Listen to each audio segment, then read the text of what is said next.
toma control.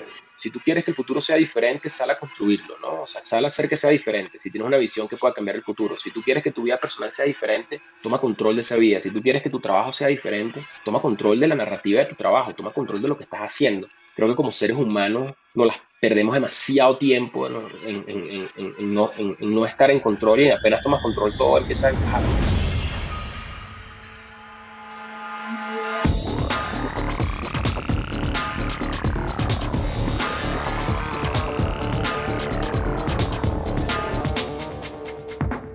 Hola y bienvenidos a un nuevo episodio de Cracks Podcast. Yo soy Osotrava y entrevisto cada semana a las mentes más brillantes para dejarte algo único y práctico que puedas usar en tu vida diaria.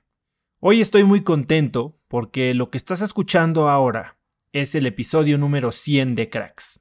Cuando empecé esto hace casi 2 años, nunca me imaginé, no podía yo ni siquiera concebir el impacto que Cracks iba a tener en mi vida y en la de tantas personas como tú.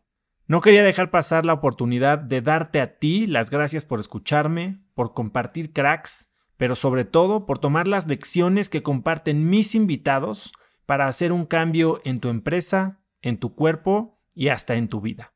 100 episodios es solo el comienzo, así que si depende de mí, tendrás Cracks para mucho rato más. Y para festejar este episodio especial, tengo un invitado muy especial.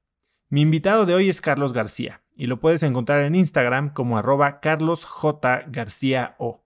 ¿Quién es Carlos? Bueno, pues Carlos es el emprendedor venezolano detrás de Kavak, la empresa líder en el mercado de compra-venta de vehículos seminuevos en América Latina. Carlos estudió un MBA en la Universidad de Oxford, trabajó en Amazon y después en la consultora McKinsey & Company. En 2014 llegó a la Ciudad de México para dirigir la oficina regional de Linio, en donde nació la idea que se convertiría después en la primera startup unicornio en la historia de México. Hoy, Carlos y yo hablamos muy abiertamente de cómo llevó Kavak de idea a una valuación de más de $1,000 millones, de la importancia de formar un buen equipo y de cómo fijar metas gigantes es el primer paso para lograr lo imposible. Pero antes de empezar, este episodio es presentado por GBM Plus. Uno de los temas que más se repiten con mis invitados en el podcast es el poder del interés compuesto tanto en cuestión de hábitos como en la construcción de riqueza personal. Esto es algo que pude ver yo de primera mano en los años que trabajé en el mundo financiero en Nueva York. Vi cómo las personas más afluentes de América Latina invierten su dinero en las empresas que cotizan en bolsa. Esto había sido muy difícil de hacer en México, pero los tiempos afortunadamente han cambiado. GBM Plus es la aplicación en la que puedes comprar y vender acciones de empresas nacionales e internacionales, invertir tu dinero y verlo crecer. Además, GBM Plus te permite tener tu dinero en efectivo, generando rendimientos y con disponibilidad diaria, y hasta puedes personalizar tus estrategias de inversión utilizando sus algoritmos inteligentes de manera muy sencilla. Si quieres empezar a invertir tu dinero y ponerlo a trabajar para ti, para la comunidad de Cracks Podcast, cuando abres tu cuenta de GBM Plus, te regalan tu primera acción de Ford. Para abrir tu cuenta, lo único que tienes que hacer es ir a cracks.la/GBM Plus. Una vez más, es cracks.la/GBM Plus. Y este episodio es presentado por mi newsletter Viernes de Cracks. Si quieres recibir un correo mío todos los viernes con las cosas más interesantes que encontré en la semana, entonces no puedes dejar de suscribirte a mi newsletter Viernes de Cracks.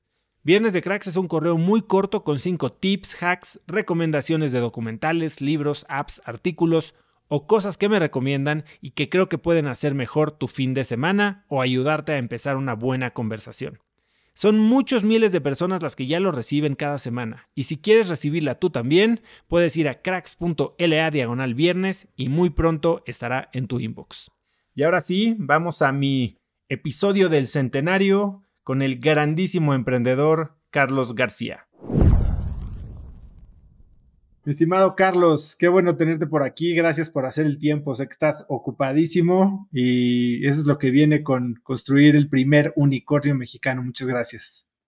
No, gracias a ti, Oso. Feliz de estar aquí con tu audiencia y bueno, para que empecemos a conversar.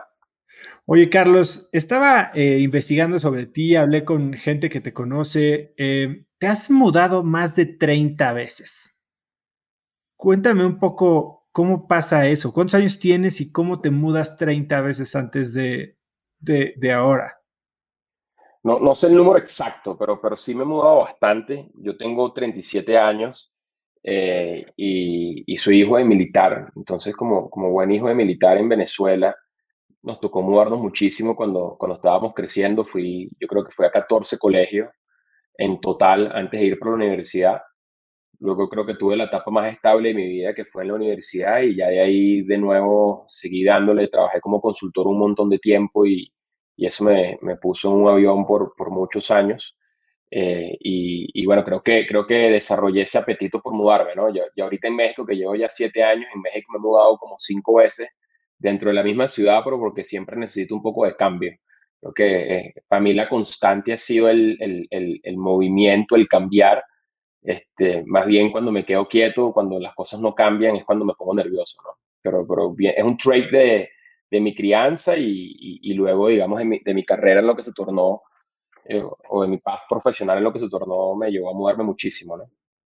Oye, Carlos, y antes de empezar Kavak, que empezaron en 2016, como me acabas de decir, tuviste muchísimos trabajos, ¿no? O sea, fuiste consultor, estuviste en restaurantes, en real estate, lanzando e-commerce en línea. ¿Cuál crees que es el trabajo del que más aprendiste? Yo creo que son diferentes etapas, ¿no? Y se van aprendiendo diferentes cosas. Te cuento un poco mi trayectoria y sobre ahí le vamos entrando.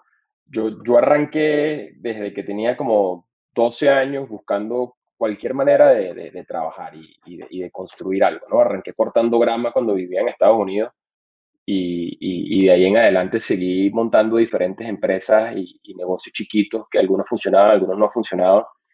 Y terminé teniendo una cadena de restaurantes en Venezuela que funcionó relativamente bien, pero bueno, era una escala mucho más chiquita. Y en ese proceso, mientras estaba trabajando en los restaurantes, conseguí un trabajo en una empresa venezolana que se llama Alfonso Rivas, que es una empresa de alimentos, que estaba lanzando o acababa de arrancar, digamos, un endeavor de vender bebidas alcohólicas a través de sus canales de distribución. Y eso lo arranqué yo ahí cuando tenía 20 años, creo, más o menos. Y ese fue uno de los trabajos que más me marcó a mí porque estaba en una empresa grande de alimentos, es la segunda empresa de alimentos más grande de Venezuela, y estaban tratando de lanzar un negocio de bebidas alcohólicas adentro y yo era el responsable de estar, digamos, en ese lanzamiento. Fuimos varios los que estuvimos involucrados, pero eso me permitió a mí dentro de un ecosistema, dentro de una empresa muy grande, poder tomar riesgos diferentes a lo que toma, digamos, el resto de las personas que trabajan en corporaciones. Y ahí aprendí un montón porque tuve yo creo que los mejores jefes que uno puede esperar tener cuando estás arrancando la carrera, personas que sin duda alguna confiaban en uno y que me permitían tomar riesgos, que me permitían, digamos, probar cosas diferentes y eso creo que cuando yo combiné mi experiencia como emprendedor, digamos, a menor escala con los restaurantes y con las cosas que había hecho y ya con algo donde cualquier cosa que hacía movía las agujas profundamente porque te apalancabas de un canal de distribución enorme. Entonces lanzamos unos vinos argentinos que se convirtieron en los primeros vinos argentinos, los vinos argentinos, digamos, la marca más grande de vinos argentinos en Venezuela.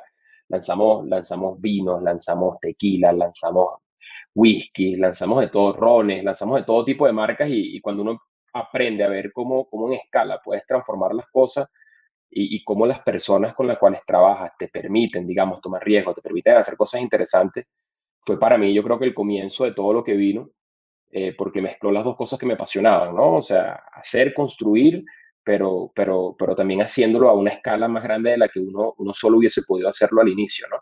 Ese trabajo para mí fue fundamental en mi trayecto y bueno, de ahí me fui para Europa, hice mi MBA en Oxford, terminé trabajando en Amazon en Inglaterra y volví para ser consultor en una empresa que se llama McKinsey acá en la región, donde en esta empresa fue como un renacer, ¿no? Yo llegué a McKinsey a trabajar como consultor y probablemente era las personas más desestructuradas que existían en el mundo, con mucha hambre y muy trabajador, sí, pero desestructurado, ¿no? No era el típico consultor que iba a funcionar. Mi hermana había hecho consultoría por mucho tiempo y la había visto ella en acción, pero definitivamente para mí era un mundo muy diferente y esa empresa yo creo que tuvo otros aprendizajes porque ahí aprendí un poco cómo usar mi cabeza mejor, cómo estructurar todas las ideas que tenía, todas las cosas que estaban pasando por mi cabeza, cómo poder estructurar de una manera más concisa y que me permitiera contar la historia mejor. Aprendí lo que era la disciplina. Yo pensaba que yo trabajaba duro, pero cuando llegué ahí, eso era de 7 de la mañana, 3 de la mañana, sin parar, fines de semana, viajando, haciendo un sacrificio enorme a nivel personal y a nivel profesional, constantemente cambiándote de industria, entonces siempre saliéndote de tu zona de confort. Y esa fue una escuela que a mí me enseñó de verdad a darle forma a mi cabeza y a mis pensamientos y a poder pensar de manera estructurada y mucho más rápido, ¿no? Y pasar rápidamente de tener algo en la cabeza a poder resumirlo y luego a poder, poder tener 3 o 4 iniciativas claras con las cuales abordar cualquier tipo de situación. Esa etapa de mi vida me encantó, fue dura, yo creo. O sea, yo creo que para los consultores que estén escuchando lo entienden, ¿no? O sea, es una etapa dura porque al principio tienes que aprender muchas cosas y luego que las aprendes ya se hace un poco más sencillo, más escalable, pero a mí me ayudó un montón porque me estructuró. Y yo te diría que eso culminó ya yéndome para Linio y Linio antes de Kavak. La experiencia más profunda que tenía sin duda alguna ha sido la de Kavak, ¿no? Pero Linio antes de Kavak fue como el que puso todo junto, ¿no? O sea, me agarró de ser un emprendedor de poca escala al haber, digamos, emprendido dentro de una empresa grande y luego al haber pasado a trabajar en diferentes tipos de problemas, en diferentes tipos de países, a realmente sacar un negocio adelante que empezó de cero y llegó a tener más de 3.000 personas en su mejor momento, donde lanzamos y abrimos 8 países. Fuimos pioneros, digamos, de construir comercio electrónico fuera de Argentina y Brasil en Latinoamérica. Y fuimos pioneros también de reclutar talento que aprendiera sobre cómo hacer, digamos, comercio electrónico y nosotros mismos estábamos aprendiendo mucho en ese momento. Ese para mí fue la mayor escuela que yo tuve, ¿no? O sea, yo llegué de 29 años o de 30, no me acuerdo exactamente a qué edad llegué allí, pero cuando llegué tenía como que mucho en la cabeza, mucho aprendizaje de las cosas que había hecho antes, de mi vivencia, pero aprendí todo en el camino, ¿no? O sea, fue ir de 0 a 1.000 muy rápido en muchos países, con muchos problemas, muchos tipos de obstáculos, ¿no? O sea, recuérdate que cuando se lanzó Linio, esa era una época que México era muy diferente. O sea, esa era una época de Colombia, Perú, era muy diferente. No existían pasarelas de pago. O sea, si tú querías vender un producto online, estaban, digamos, estas plataformas PayU. como de PayU, exacto, pero donde la cantidad de rechazos que habían era enorme. Entonces nosotros tuvimos que construir con los recursos que teníamos una plataforma de pagos nosotros. Cuando querías enviar un producto a casa de un consumidor, no existían empresas de last mile logistics desarrolladas como las están hoy. En países como Perú y Colombia todavía no existen, ¿no? Linio construyó su propia plataforma de entrega, compramos camiones, o sea, nos metimos a un negocio operativo que no era el nuestro, que no era un negocio digital, porque el ecosistema no estaba preparado. Y yo creo que nosotros nos fuimos una generación que nos tuvimos que enfrentar a un ecosistema. O sea, veíamos cómo el mundo estaba cambiando, cómo Amazon estaba cambiando todo, cómo Alibaba estaba cambiando todo, y nosotros queriendo hacer lo mismo en Latinoamérica, nos encontramos que, por un lado, los diferentes verticales y las bases para poder hacerlo no estaban, entonces las teníamos que construir nosotros.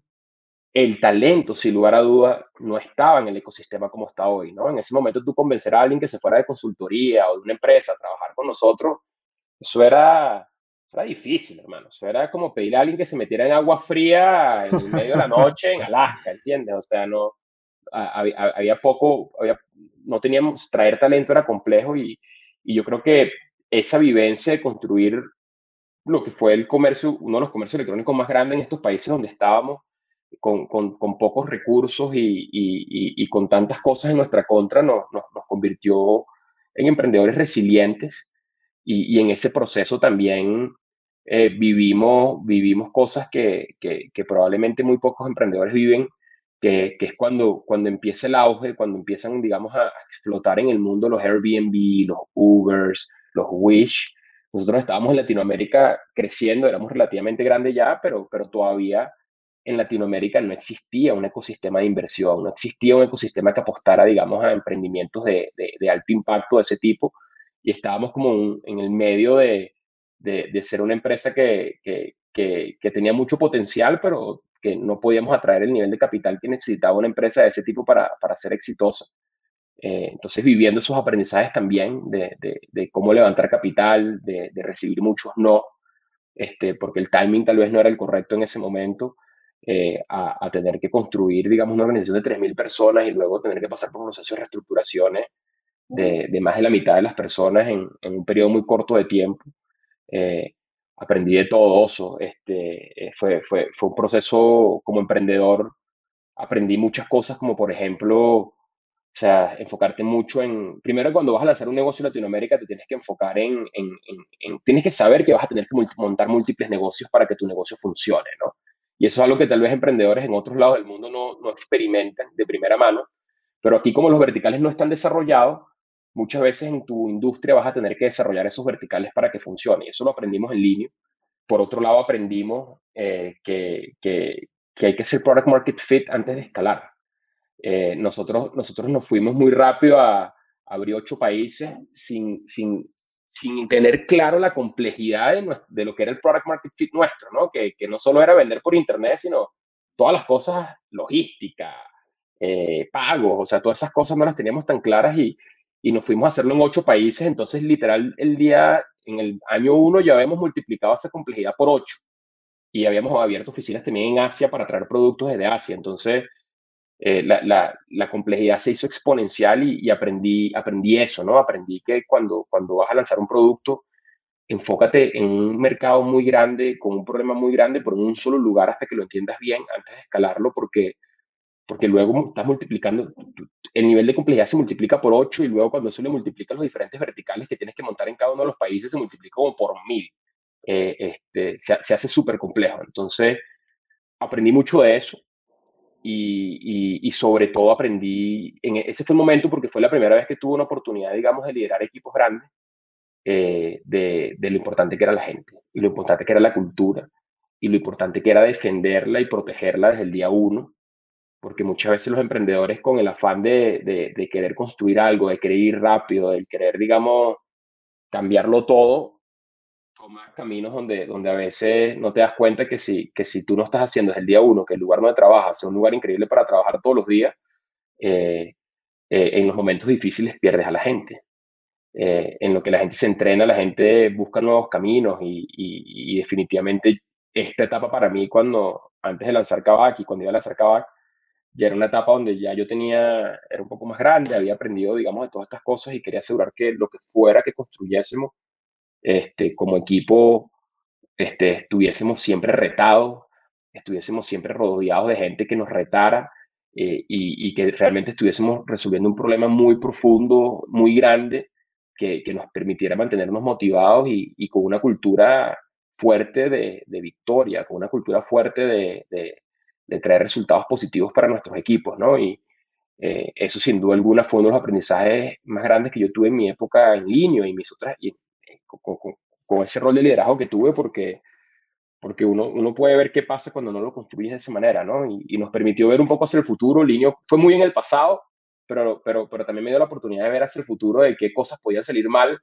si no te, qué cosas tenías que hacer bien temprano en la empresa para evitar que cosas salieran mal, ¿no? Y eran temas desde cultura hasta temas muy cero sexy, que se lo digo a todos los emprendedores hoy en día, que es como, por ejemplo, la primera inversión que yo hice en Kavak fue un RP, que era con mi plata, o sea, sin funding, sin nada, invertí $50,000 en un ERP porque vi de primera mano lo que significaba no tener el control de tus finanzas en escala. ¿Cuál Y fue, el qué tiempo, ERP usaste al principio? NetSuite, NetSuite. Y para los que NetSuite. no sepan, ERP es Enterprise Resource Planning y es un software básicamente en el que llevas todo el control de inventarios, contabilidad, todas las áreas de la empresa básicamente están sistematizadas y te da mucha visibilidad para saber qué está pasando en tu empresa, ¿no? Claro, que no es la prioridad cuando estás arrancando una empresa, porque cuando estás Claro. arrancando una empresa tú lo que quieres ver si el producto funciona, si la gente lo quiere utilizar.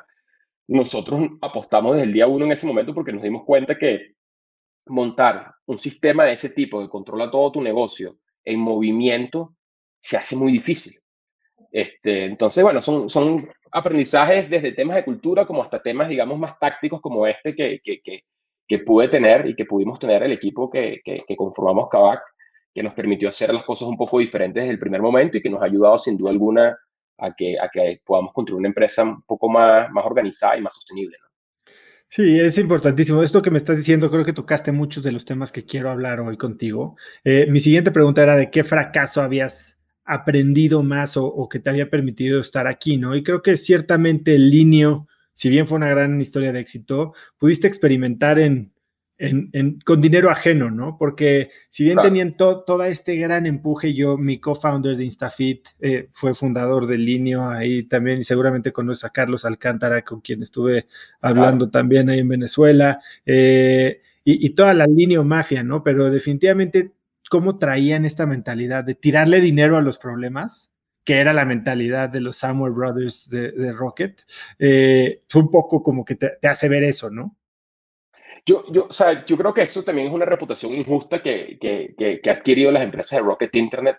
O sea, yo estuve metido en los fierros en línea y nuestra mentalidad no era tirarle dinero a los problemas. Nuestra mentalidad era, o sea, éramos un grupo ambicioso que estaba abriendo 8 países, que cuando abrías esa cantidad de problemas necesitaba dinero.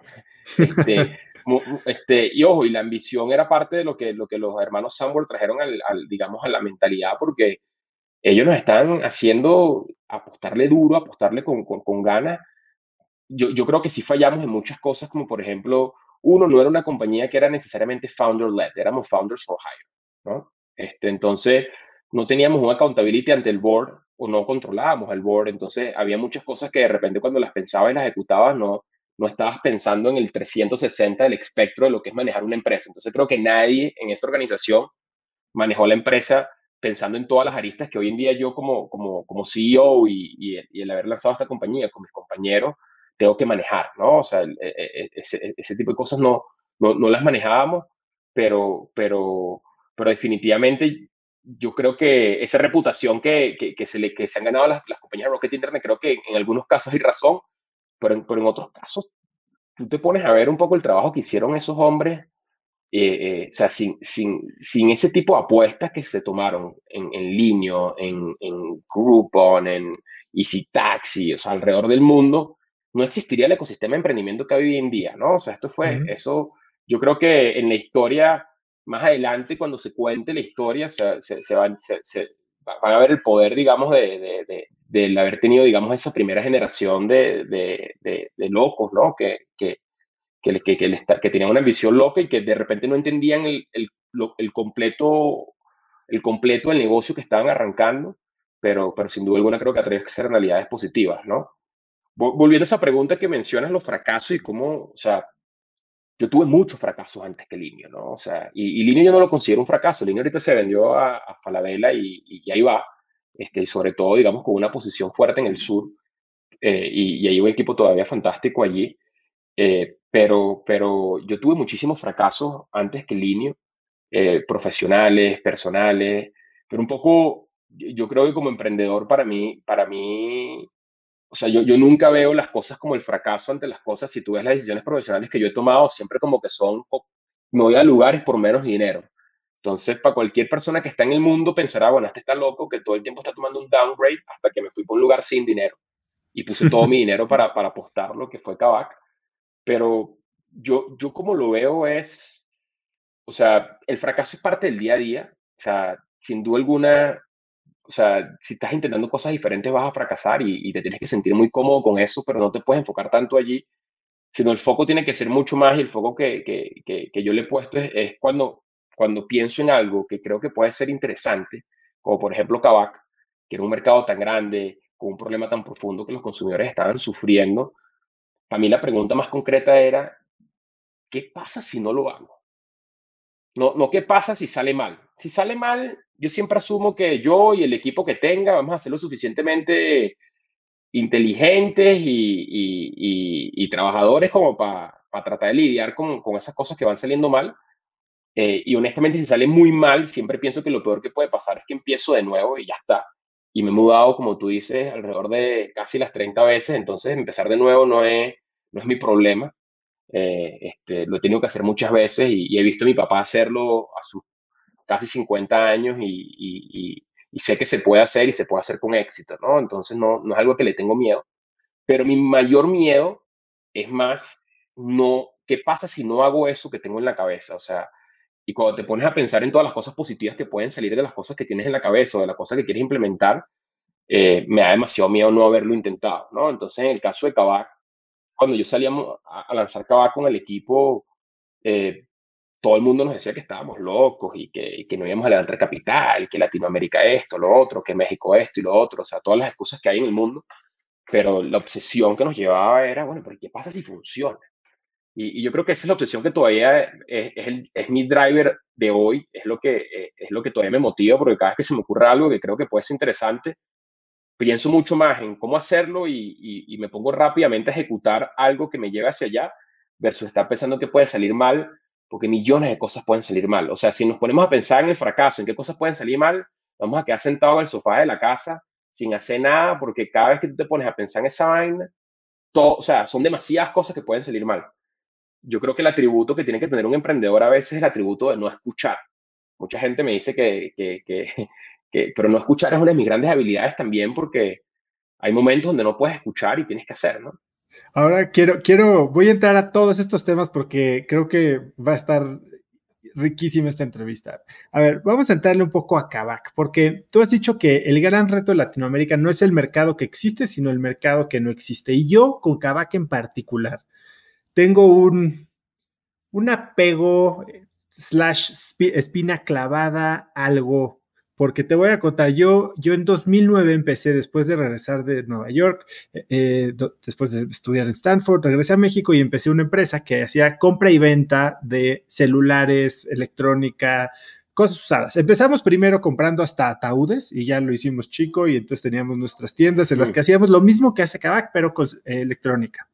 Y en Sí. una de estas rondas de inversión, alrededor de 2011, yo creo 2012, fuimos a picharle a Pedro Aspe, a su fondo, a Discovery Américas. Y se sentó el doctor Aspe con nosotros y nos dijo, no, pues muy, muy bonito y todo, pero cuando hagan esto con coches me avisan.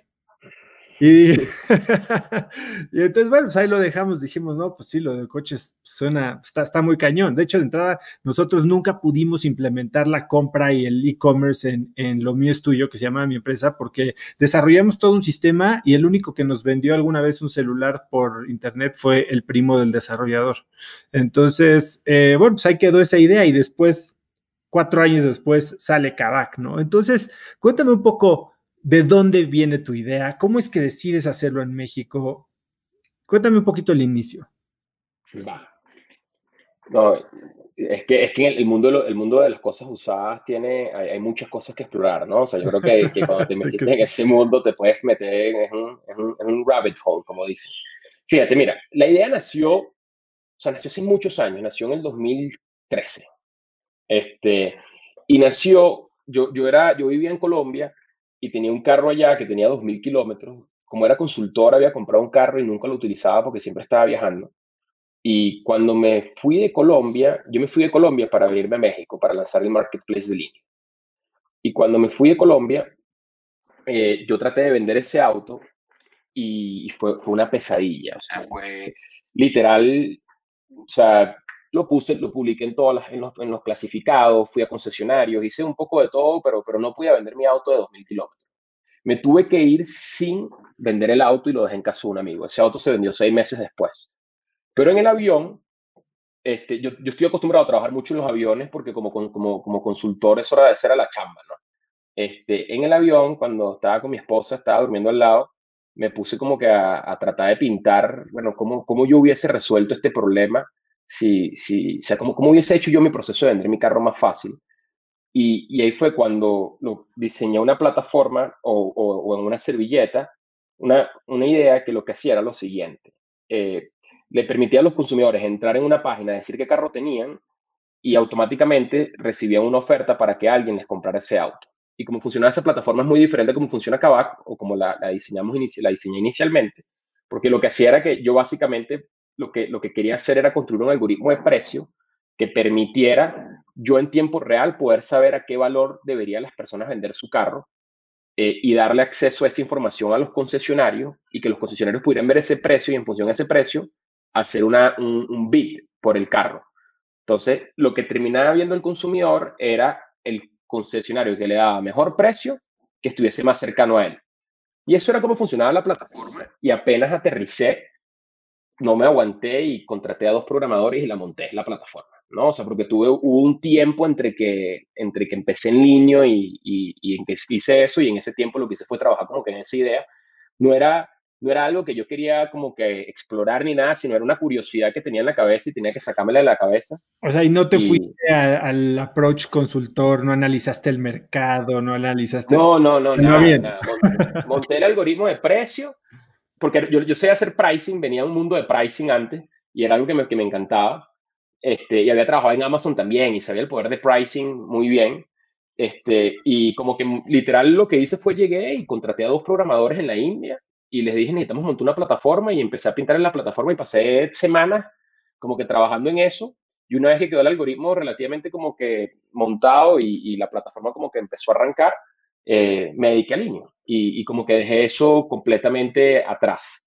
Pero en ese proceso, cuando llegué a México, también compré un carro. Yo soy inmigrante y venía, o sea, como inmigrante uno llega, o sea, cuando llegas con con muy pocas cosas, pero lo que tienes es lo que tienes, no tienes más. Y cuando voy a comprar mi carro, compré un auto usado porque, bueno, era mejor valor que comprar un auto nuevo, y vino con problemas legales, con problemas mecánicos, y ahí sí fue cuando dije, o sea, el problema no es nada más vender, el problema es todo. Y esa experiencia, esa sensación fue muy negativa porque tuve que invertirle al carro, como que tuve que pasar por ese proceso, y me dejó como que un dolor de estómago grande. Yo seguí construyendo línea y hubo un momento cuando decidí irme de línea, retomé mi algoritmo, retomé este producto que ya tenía, o sea, ya estaban dando, tenía tiempo. Yo tenía programadores trabajando en eso, en el algoritmo, desde tiempo, porque era un hobby. No, no era algo que yo nunca pensaba llevar al mercado, pero era algo como que tengo muchos proyectos así. O sea, siempre cuando algo me da curiosidad entro, y hay muchas cosas. Yo lo veo como la gente que escribe canciones, que de repente tiene como que muchas canciones que nunca han salido a la luz. Con mi cabeza pasa mucho eso. De repente me obsesiono por cosas y terminan como que en proyectos, y algunas cosas se materializan. Esta se materializó. Y cuando salí, cuando estaba pensando ya, cuando iba a salir del Linio, empecé a entender un poco más qué había pasado en la industria. Había pasado mucho tiempo y habían salido otras empresas al mercado que estaban haciendo cosas similares, como Carvana, BP, Vroom en Estados Unidos. Y como que dije, wow, mira, hay gente que está haciendo algo similar a lo que me había pasado a mí hace tiempo, que está pasando, y empecé a investigar duro el mercado. Y aquí sí le entré con todo a investigar muy, muy, muy duro el mercado. Y lo que aprendí fueron cosas fascinantes, ¿no? Ya yo venía de mi aprendizaje que te había comentado al inicio, que yo creo que, o sea, una de las cosas más importantes que un emprendedor tiene que saber es que si vas a arrancar algo, asegúrate que sea en el mercado más grande que te puedas imaginar y que estés resolviendo el producto más profundo que puedas resolver. Porque te puede pasar a mitad de camino como emprendedor es que tu ambición se quede corta, es que tu producto o el problema que estás resolviendo se quede corta ante tu ambición. Entonces yo quería asegurarme un mercado grande, y me encontré con el mercado de autos. Cuando empecé a investigar cómo funcionaba el mercado de autos, me encontré que era probablemente el mercado más grande del mundo. Y si lo pones a ver en términos de recurrencia, sin duda es un mercado que era enorme. Y en México, particularmente, tenía unas bondades que lo hacían increíble, porque la Ciudad de México, México de por sí es el sexto país más grande del mundo para vender autos y comprar autos usados, pero tenía unas particularidades que lo hacían únicas, ¿no? O sea, la Ciudad de México es la ciudad que más vende autos por metros cuadrados en el mundo. Entonces tenía una concentración súper importante, y eso para mí era importante porque, habiendo hecho Linio y lanzando 8 países, o sea, cualquier cosa que iba a hacer después tenía que enfocarme, y casi que pude hacerlo desde el jardín de mi casa, ¿no? Entonces México era ese jardín. Aquí en México no, no, o sea, el mercado está sumamente fragmentado, no existe nadie que tiene más del 0,5% del mercado. Hoy en día Kavak es el player número uno, digamos, del mercado de autos usados, pero cuando arrancamos y sí, la fragmentación sigue siendo enorme, pero era una fragmentación enorme, y eso me encantaba porque significaba que me podía enfocar en el consumidor y en construir para el consumidor, no pensar en la competencia.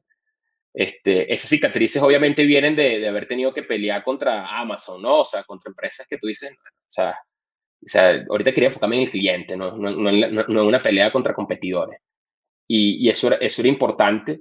Y lo que lo hacía más interesante era que nuestros mercados en Latinoamérica están llenos de asimetría de información. O sea, cuando tú el 40% de la gente que trata de vender o comprar un auto sufre fraude.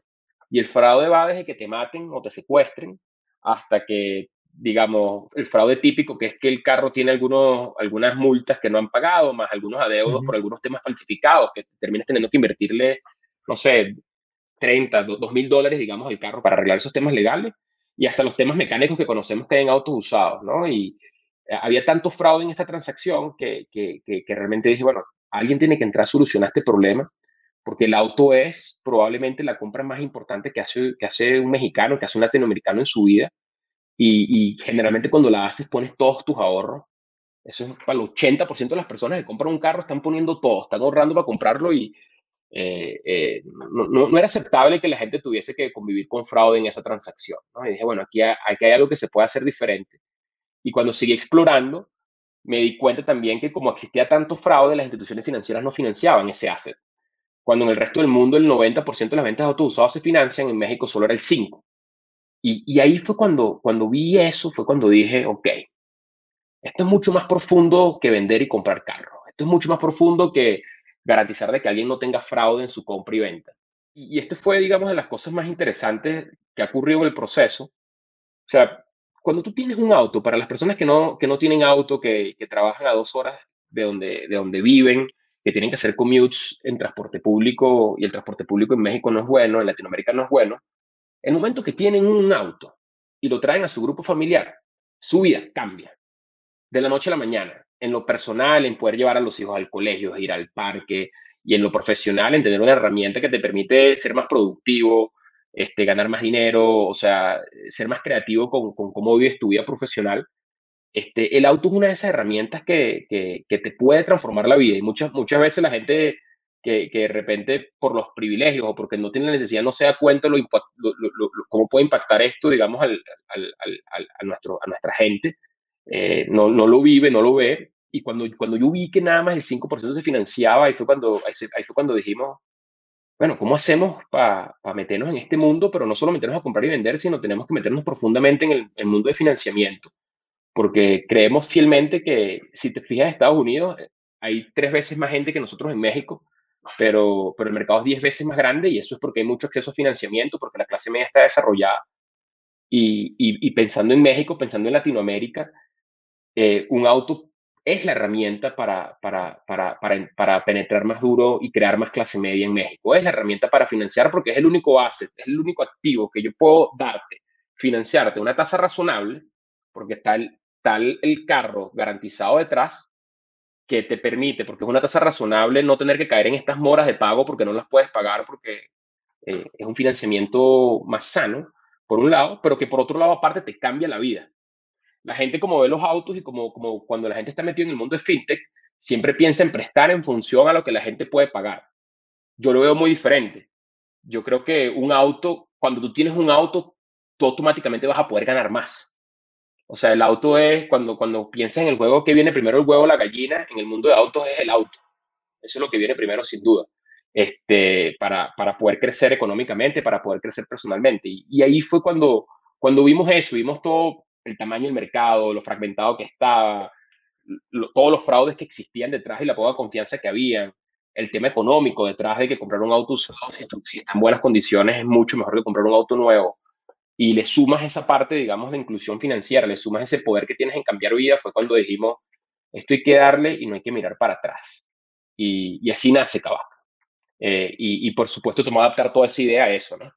Ahora, tú sales con esta idea, armas un equipo y tu co-founder es tu hermana. ¿Cómo armas este equipo inicial? Pero aparte sales a querer levantar $800,000, que después cambias la estrategia a levantar tres, pero justo Sí, en el momento en que uno de estas tres empresas que me acabas de mencionar, que estaba yendo muy bien y que había levantado millones de dólares de mexicanos, pierde todo. quebró, sí. Cuéntame un poco de esa primera etapa. Mira, fíjate, cuando yo salí, el primero que se sumó al proyecto fue Roger, mi cofundador, trabajaba conmigo en línea, y el segundo se sumó Lori, que es mi hermana. Y la verdad es que salimos, yo creo que lo primero que teníamos era mucha ingenuidad, ¿no? O sea, salimos diciendo, bueno, vamos a montar esto, y con el capital que teníamos, con el capital, o sea, que no era mucho, Llegamos a nuestras casas y ahí avisamos a la familia, esto es lo que viene, hay que apretarnos, vamos a tener que comer un poquito menos, vamos a tener que ajustarnos a lo que viene porque no sabemos qué va a pasar, ¿no? O sea, había mucha incertidumbre y teníamos literal, yo te diría de capital como unos 6 meses de capital. Y salimos y reclutamos gente buena. O sea, nos dedicamos los primeros meses a reclutar gente increíble, a sumar gente muy buena al proyecto. Había gente muy buena que tenía cero experiencia, pero con mucho potencial, y gente que sí tenía experiencia que nos podía sumar, que estaban lo suficientemente locos como para apostarle a esto. Teníamos la ventaja de que traíamos un poquitico de credibilidad por línea. Entonces, esa credibilidad permitía que más personas de repente le apostaran a lo que estábamos haciendo, pero igual estaban completamente locos, yo creo, cuando uno lo ve en hindsight, ¿no? Y en muchos de los casos, o en todos los casos, te diría, las personas se venían por un 15 o un 20% de lo que ganaban. O sea, por nada.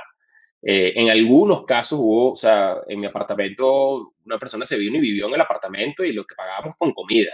Y dormía en el cuarto que era la oficina, ¿no? Que fue el primer empleado de Kavak.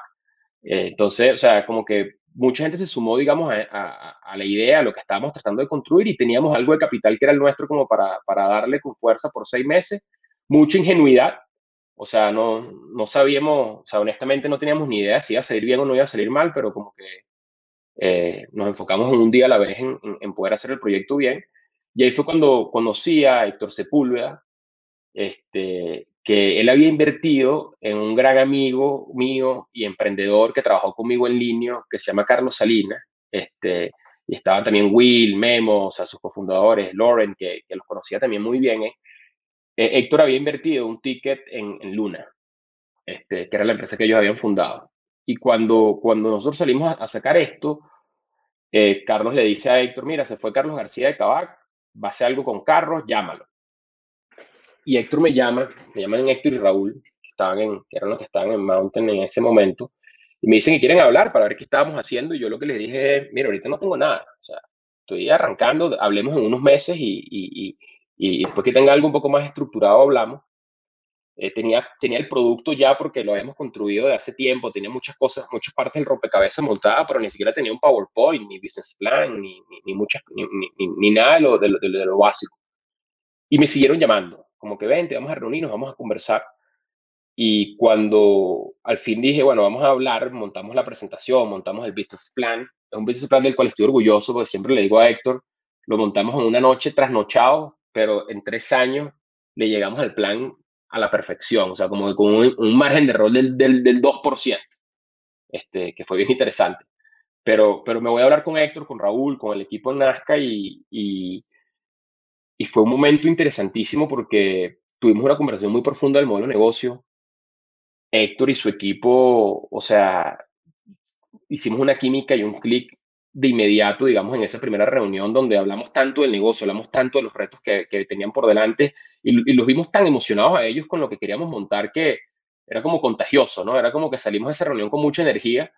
Y Héctor me pregunta cuánto queríamos levantar, y yo le dije: bueno, Héctor, o sea, ahorita nosotros necesitamos, yo iba a levantar un Friends and Family, y tenía por ahí como $500,000 que había gente que estaba dispuesta como que a apostarle. Y le estaba diciendo a Héctor: nosotros necesitamos otros 300 más, y hacemos una ronda, un ticket de 800, y con esto nos bandeamos por un año y vemos qué tal nos va, y sobre esto vamos.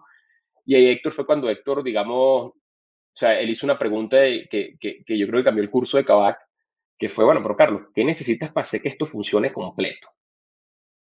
Y ahí nos volvimos al plan, y fue cuando decidimos levantar, digamos, la ambición, y levantar un poco más de dinero.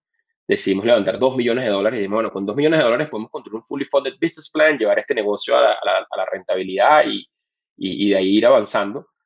Y en ese proceso nos fuimos a levantar capital, o sea, como que el fondo Mountain colocó el term sheet y una parte del ticket, nosotros colocamos otra parte, y nuestros amigos, familiares, o sea, apoyaron, digamos, con otra parte, y nos fuimos a levantar otra parte del funding. Y en ese proceso quiebra Viti, que era una empresa que a mi parecer hasta el sol de hoy era el que el mejor producto tenía a nivel de UX. O sea, me da una lástima que haya quebrado porque tenía un UX increíble. O sea, la verdad que lo que estaban haciendo era increíble. Y por supuesto, es en un momento donde estamos en el 2016, donde nadie había levantado $2 millones en un PowerPoint en su vida. De repente quiebra la empresa en la cual nosotros estábamos diciendo que era un modelo de éxito. Habían otras, ¿no? Pero estábamos diciendo que ese era un modelo de éxito. Todas las preguntas cambiaron de la emoción del producto a, epa, esto no va a funcionar. Y bueno, ahí yo creo que Héctor es un tipo con mucha convicción y yo cuando hablé con él de eso me dijo, Carlos, no te preocupes que nosotros estamos igual de in que siempre. Y nosotros de nuestro lado también estábamos más in que nunca. Sabemos que era un tema sabemos que los mercados eran diferentes, sabemos que los equipos eran diferentes, y nos dedicamos, digamos, a ejecutar y al final logramos voltear la torta y levantamos $3 millones. O sea, la ronda se sobresuscribió y poco a poco, a medida que íbamos levantando la ronda, como que íbamos trayendo resultados también, porque fue una ronda que duró como 6 meses levantando dinero, ¿no? Más, tal vez. Fueron como que los resultados dándose y fue creando la confianza, digamos, en los inversionistas de ese momento y bueno, el resto es historia, ¿no? ¿Cuál fue, a tu parecer, el momento más oscuro en esos primeros meses de Kavak? Porque como bien dices, a ver, yo que estuve en el lado de cosas usadas, tuve lados muy oscuros. O sea, yo, mafias, robos, amenazas, y tú te estás metiendo, si bien es un mercado pulverizado, con gente dura. Sí, o sea, mira, o sea, la verdad es que nuestro foco siempre ha sido como es atacar y ayudar al consumidor final, ¿no? O sea, una de las cosas que tiene el mercado mexicano es que el 90% de las transacciones ocurren entre particulares. Entonces, a lo que más te enfrentas son esos particulares que se están teniendo que enfrentar entre ellos y nosotros como que tratar de colocarnos en el medio Ujú. para ayudar a que eso ocurra mucho mejor. Te diría que como el foco ha sido ese, nos ha permitido, digamos, hemos tenido que lidiar con muchos altos y bajos, pero de manera muy fragmentada también. Cuando el mercado es fragmentado, los problemas se fragmentan también, ¿no? O sea, tienes un fraude, tienes un cliente que te trata de robar, pero no es algo, no se convierte en algo, Sistémico. no se convierte en algo sistémico. Y eso nos ha permitido, o sea, hay una combinación de cosas. Uno, teníamos muy pocos recursos cuando arrancamos. Inclusive $3 millones en su momento es muy poquito, porque cuando tú llevas eso a carros comprados, tampoco te deja comprar muchos carros, ¿no? Ujú. Entonces, como no teníamos tantos recursos, pudimos, digamos, nos enfocamos mucho en construir una empresa de tecnología y de datos. Pusimos la mayor parte de nuestro tiempo en el algoritmo de precio, en el producto. O sea, si tú ves lo que nosotros hacemos a nivel de tech, o sea, el 20% de lo que nosotros hacemos de tech lo ven los consumidores, el otro 80% no lo ven los consumidores porque somos muy robustos detrás desde un punto de vista de nuestra infraestructura, nuestros datos, en cómo tomamos decisiones de manera automatizada. Que eso nació porque como no teníamos recursos al principio, no podíamos crecer a lo loco.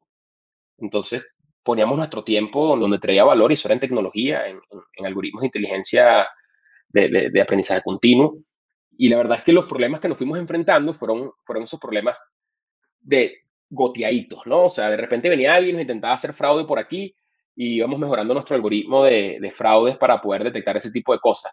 Y nos han hecho todos los fraudes, Oso, o sea, todos. Una y hasta dos veces. Pero como ha sido fragmentado, hemos podido como que ir evitando esos problemas y ahorita que estamos a una escala mucho más grande, capturamos el 95% de las cosas adelante, y del otro 5 aprendemos, ¿no? Y continuamos aprendiendo. Entonces hemos vivido de todo, ¿no? Yo te diría al principio, la parte más compleja, por supuesto, bueno, cuando la que mencionabas, ¿no? Oye, quebró el competidor en el cual estabas basando el éxito de un modelo de negocio y tuvimos que replantear un poco cómo íbamos a contar nuestra historia al mundo. Ese fue un momento difícil. Hemos tenido momentos donde la compañía la hemos llevado al límite comprando capital y no teníamos comprando inventario y no teníamos capital para pagarle la nómina. Y tener que, eso lo he sufrido, no te imaginas cuántas quincenas, ¿no? O sea, al principio sobre todo.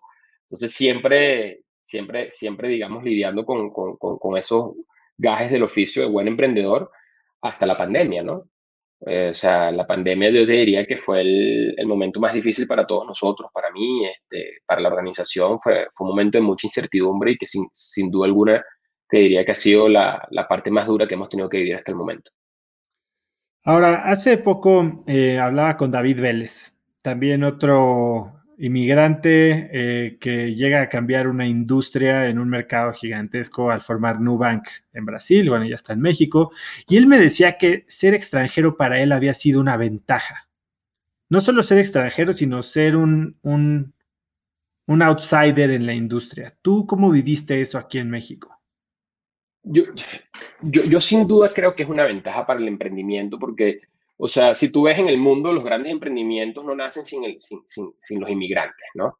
Para mí yo creo que no ha sido tanto un tema de ser extranjero, creo que influye, pero creo que es más un tema para mí me influyó mucho más es el tener que emigrar, el tener que llegar recuerda que nosotros estamos como huérfanos de país, ¿no? O sea, hoy en día lamentablemente no es viable volver, por muchas razones, por lo menos ahora. Entonces, cuando sales afuera, y como hay muchos venezolanos ahorita en el mundo, están saliendo con las dos manos atrás y no solo tienen que salir a levantar cabeza para ellos mismos, sino tienes un grupo de familia y amigos que amas y adoras en tu país para el cual también tienes que trabajar y asegurar que ellos puedan levantar cabeza y ayudarlos si tú tienes la fortuna de que te vaya bien.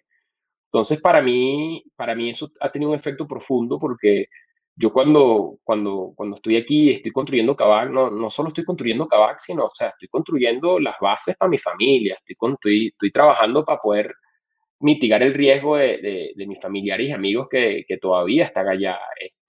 O sea, hay un motivante que es bien profundo y si tú ves Kavak, en Kavak hay muchos venezolanos, en línea había muchos venezolanos, porque sin duda alguna, si hay mucha gente competente en Venezuela que cuando vienen y emigran, trabajan a un nivel muy diferente. O sea, recuerda que nosotros aquí no tenemos tíos, abuelos, papás, o sea, aquí nosotros somos nuestros mismos, entre nosotros somos los mismos primos, los mismos tíos, los mismos abuelos, y la misión es la cena del domingo, ¿entiendes? La cena del domingo es Kavak.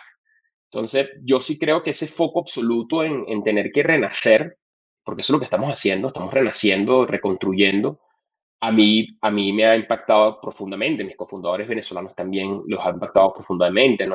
Mucho de nuestra gente de nuestro equipo son venezolanos y yo creo que cuando te rodeas de esa energía, los mexicanos que trabajan con nosotros, los extranjeros que trabajan con nosotros también la viven y se dan cuenta un poco de que estamos aquí a darle sin vuelta atrás, ¿no? O sea, no hay me regreso para acá, no, esto es, le damos hasta la victoria y no vamos a parar hasta que ganemos. Y yo creo que eso sí tiene un efecto profundo, ¿no? En la construcción de cosas porque el motivante es diferente, lo que te motiva es diferente. A mí no me motiva para nada y dejó de motivar, o sea, yo creo que siempre hubo momentos en la vida donde el éxito te motiva, donde de repente el outcome de lo que vas a hacer te motiva, pero hoy en día para mí ya he tenido suficientes éxitos y fracasos como para saber que se olvidan rápido y que lo más importante es el día a día, cómo lo vives. Y esas historias de guerra que construyes con tu gente, ¿no? Con tu equipo, con tus familiares, con tus amigos. Y ahorita, ese es el curso, o sea, hoy en día nosotros estamos construyendo la empresa pensando en ese día a día y tratando de vivir el presente lo más que podamos porque sabemos que es perderlo todo. Sobre todo los venezolanos que estamos en Kavak, ¿no? O sea, no, o sea, la pandemia, esta no es nuestra primera crisis.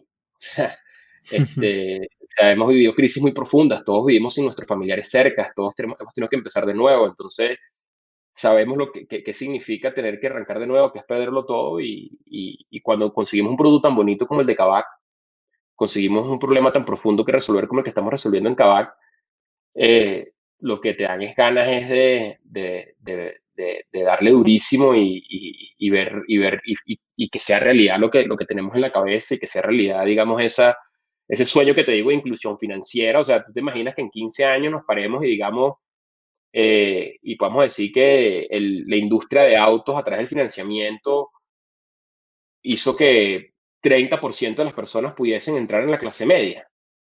O sea, eso es profundo. Eso es poderoso, eso son muchas vidas que van a cambiar por eso. Y sin duda es ambicioso querer mover la aguja a ese nivel, pero la aguja no la vamos a mover nosotros. La aguja, recuerda que Kavak es la llama que enciende la industria, porque al nosotros estar haciendo el trabajo que estamos haciendo, yo lo estoy viendo ya en los concesionarios, en las personas que están tratando de mejorar su servicio, las financieras, todo el mundo está tratando de mejorar, porque todo el mundo se quiere mantener con la corriente de lo que funciona y todas esas mejoras, toda esa competencia que se va creando, las instituciones financieras entrándole mucho más profundamente a entender este producto, es lo que cambia el mundo, es lo que cambia las economías. Y eso ahorita para mí, digamos, es la bandera, ¿no? Ese cambio tiene que ser profundo porque sí. Y yo creo que sin duda alguna el ser inmigrante te permite soñar así, el ser extranjero te permite soñar así porque no tienes preconcepciones, no tienes, o sea, fondo ya tocaste. Entonces, estás escalando, estás subiendo y sabes que el fondo tampoco es tan feo. Ya estuviste ahí. Entonces, tienes que seguir dando la abrazada y hasta que llegues al éxito, ¿no? Hasta que sea asombroso, como dice por ahí un amigo mío, que también lo quiero mucho. Carlos, hablaste ya de tocar fondo, de conocer los momentos oscuros, pero también estás ahora volando muy, muy cerca del sol, ¿no? A ver, platícame un poquito de, por ejemplo, tu relación con Marcelo Claure. Claro. Sí, fíjate, nosotros tenemos, Marcelo Claure es un inversionista, es un socio de nosotros, que es el líder, digamos, de software para Latinoamérica y aparte es el líder de WeWork ahorita. Es un gran emprendedor que montó un negocio increíble en Miami, y es un soñador, ¿no? O sea, Marcelo es una persona, eh, eh, no he tenido la oportunidad de tener, digamos, un contacto tan profundo con él, pero las veces que he estado con él han sido de mucho impacto. este, Marcelo es una persona que quiere cambiar el mundo. Marcelo es una persona que vio Latinoamérica y dijo y se dio cuenta porque él como latinoamericano, él es boliviano, y emprendedor americano, y él, al estar en SoftBank ha visto cómo el mundo ha cambiado a través de gente apostando a emprendedores, de gente apostando a construir algo diferente. Y él volteó para su casa, volteó para Latinoamérica y dijo, bueno, aquí en Latinoamérica lo que hace falta es gente que le apueste a emprendedores, gente que le apueste a que haya un cambio, y él tomó la decisión él de levantar ese fondo a través de SoftBank para venir y meter $5 billones en Latinoamérica, que fue lo que anunció en su momento. Y lo hizo porque sabía profundamente que si seguían las cosas ocurriendo como estaban ocurriendo, nada iba a cambiar. Iba a ser un poco más de lo mismo, ¿no? Aquí las empresas grandes no invierten en emprendedores, los fondos que habían eran fondos muy chiquitos, no había nadie que pusiera, digamos, ese next step para permitir que los emprendedores pudiésemos ambicionar en alto. Y él es una de estas personas que ambicionó en alto y probablemente, él te lo dice muchas veces, él te dice muchas veces que cuando uno cree que tiene una ambición alta, él te dice multiplícala por 10 porque te estás quedando, no estás viendo the big picture, sino la multiplicas por 10 o por 20. Y él tomó ese approach y le entró a Latinoamérica y yo creo que desde que él anunció eso, desde que puso a hacer inversiones en Latinoamérica, el resto de los fondos empezaron a mirar porque la realidad es que el capital y el acceso a capital es lo que permite que emprendedores puedan soñar más grande, puedan construir con mucha más fuerza y él trajo eso al mercado, ¿no? Y nosotros somos unos afortunados de que existan personas como Marcelo, fondos como SoftBank que le están apostando a cambiar las cosas de manera radical cuando a la gente le gusta criticar mucho el que está cambiando las cosas, ¿no? Y profundamente lo que está ocurriendo es, o sea, estos son unos titanes que están apostando en cambiar todo y como él, tenemos grandes socios que nos acompañan, ¿no? O sea, SoftBank no fue el primero, está Mountain Nazca, está Kasek, que está liderada por los fundadores de Mercado Libre, que han hecho un trabajo de inversión fantástico en la región. Te diría que en Latinoamérica fueron los pioneros en apostarle a los mejores emprendimientos que estamos viendo hoy en día. Y ha sido porque estos hombres montaron ese negocio desde cero, Mercado Libre, y entienden como emprendedores qué se requiere para hacerlo, y entienden los altos y bajos, y han decidido apostar a hacer eso. Y yo creo que ellos han hecho una transformación brutal en el mercado. Tenemos a inversionistas como Green Oaks Capital, que es un fondo de inversión de Silicon Valley que para mí es la tapa del frasco. O sea, esos hombres son increíbles, o sea, visionarios, o sea, de verdad muy, muy, muy carismáticos, muy, muy claro con qué es cuáles son las cosas que pueden cambiar el mundo y la apuestan. Está General Atlantic acompañándonos, ¿no? QED Investors, Base Capital, un fondo brasileño que entró recientemente, digamos, como socio, entre otros fondos que nos han acompañado. Y yo te diría, lo que tienen todo en común ellos con nosotros, con Kavak, es que todos estamos enamorados con el futuro, con el futuro que queremos construir y con lo que queremos que sea la industria de auto y cómo queremos que esa industria de auto impacte el ecosistema financiero o la salud financiera de nuestros clientes. Y todos creemos que requiere de mucha ambición porque el mercado es muy grande y que requiere de mucha velocidad y que hay que meterle todo. O sea, hay que meter los dos pies en el agua fría sin salvavidas y darle y remar. Y tenemos eso en común, creemos mucho en la misión que tenemos hacia el frente y estamos dándole con muchísima fuerza, ¿no? ¿Cómo fue tu experiencia picharle Kabaka a Masa, a Masayoshi? Massa. Bueno, Massa es de los visionarios, ¿no? O sea, este hombre está apostándole, tiene una apuesta de 300 años y donde él vivió de primera mano cómo el Internet cambió el mundo y él está viendo, o sea, el siguiente cambio, la siguiente ola de cambio, él la ve que va a ocurrir con la inteligencia artificial.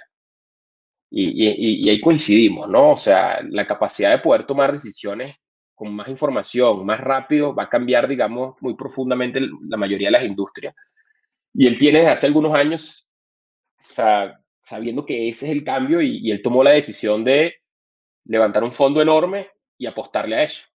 Y apostarle a proyectos que su core competence o su ventaja competitiva fuese, digamos, que cómo están haciendo para revolucionar la industria utilizando tecnología, sí, pero también poniendo las bases de inteligencia artificial dentro de sus compañías y como que le ha apostado a eso, tiene una visión de 300 años y yo tuve la oportunidad de conocerlo en Japón hace algunos años, hace un año y pico, y fue una presentación no duró 20 minutos, pero fue una presentación profunda, ¿no? O sea, cuando le empecé a contar lo que estamos en Latinoamérica, el problema, el mercado, todo eso, o sea, más se me detuvo en seco durante la presentación y empezó a hacer sus preguntas, ¿no? O sea, las cosas que a él le interesaban y como que a tratar de entender bien la narrativa desde sus ojos, de cómo la data jugaba un rol fundamental en lo que estábamos haciendo, cómo estábamos tratando de resolver el problema, porque nosotros éramos una empresa muy chiquita y cuando cuando yo me le paro al frente de Massa, Massa está acostumbrado a escuchar emprendedores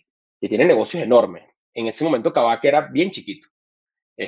Y su perspectiva era, bueno, pero este negocio es chiquito.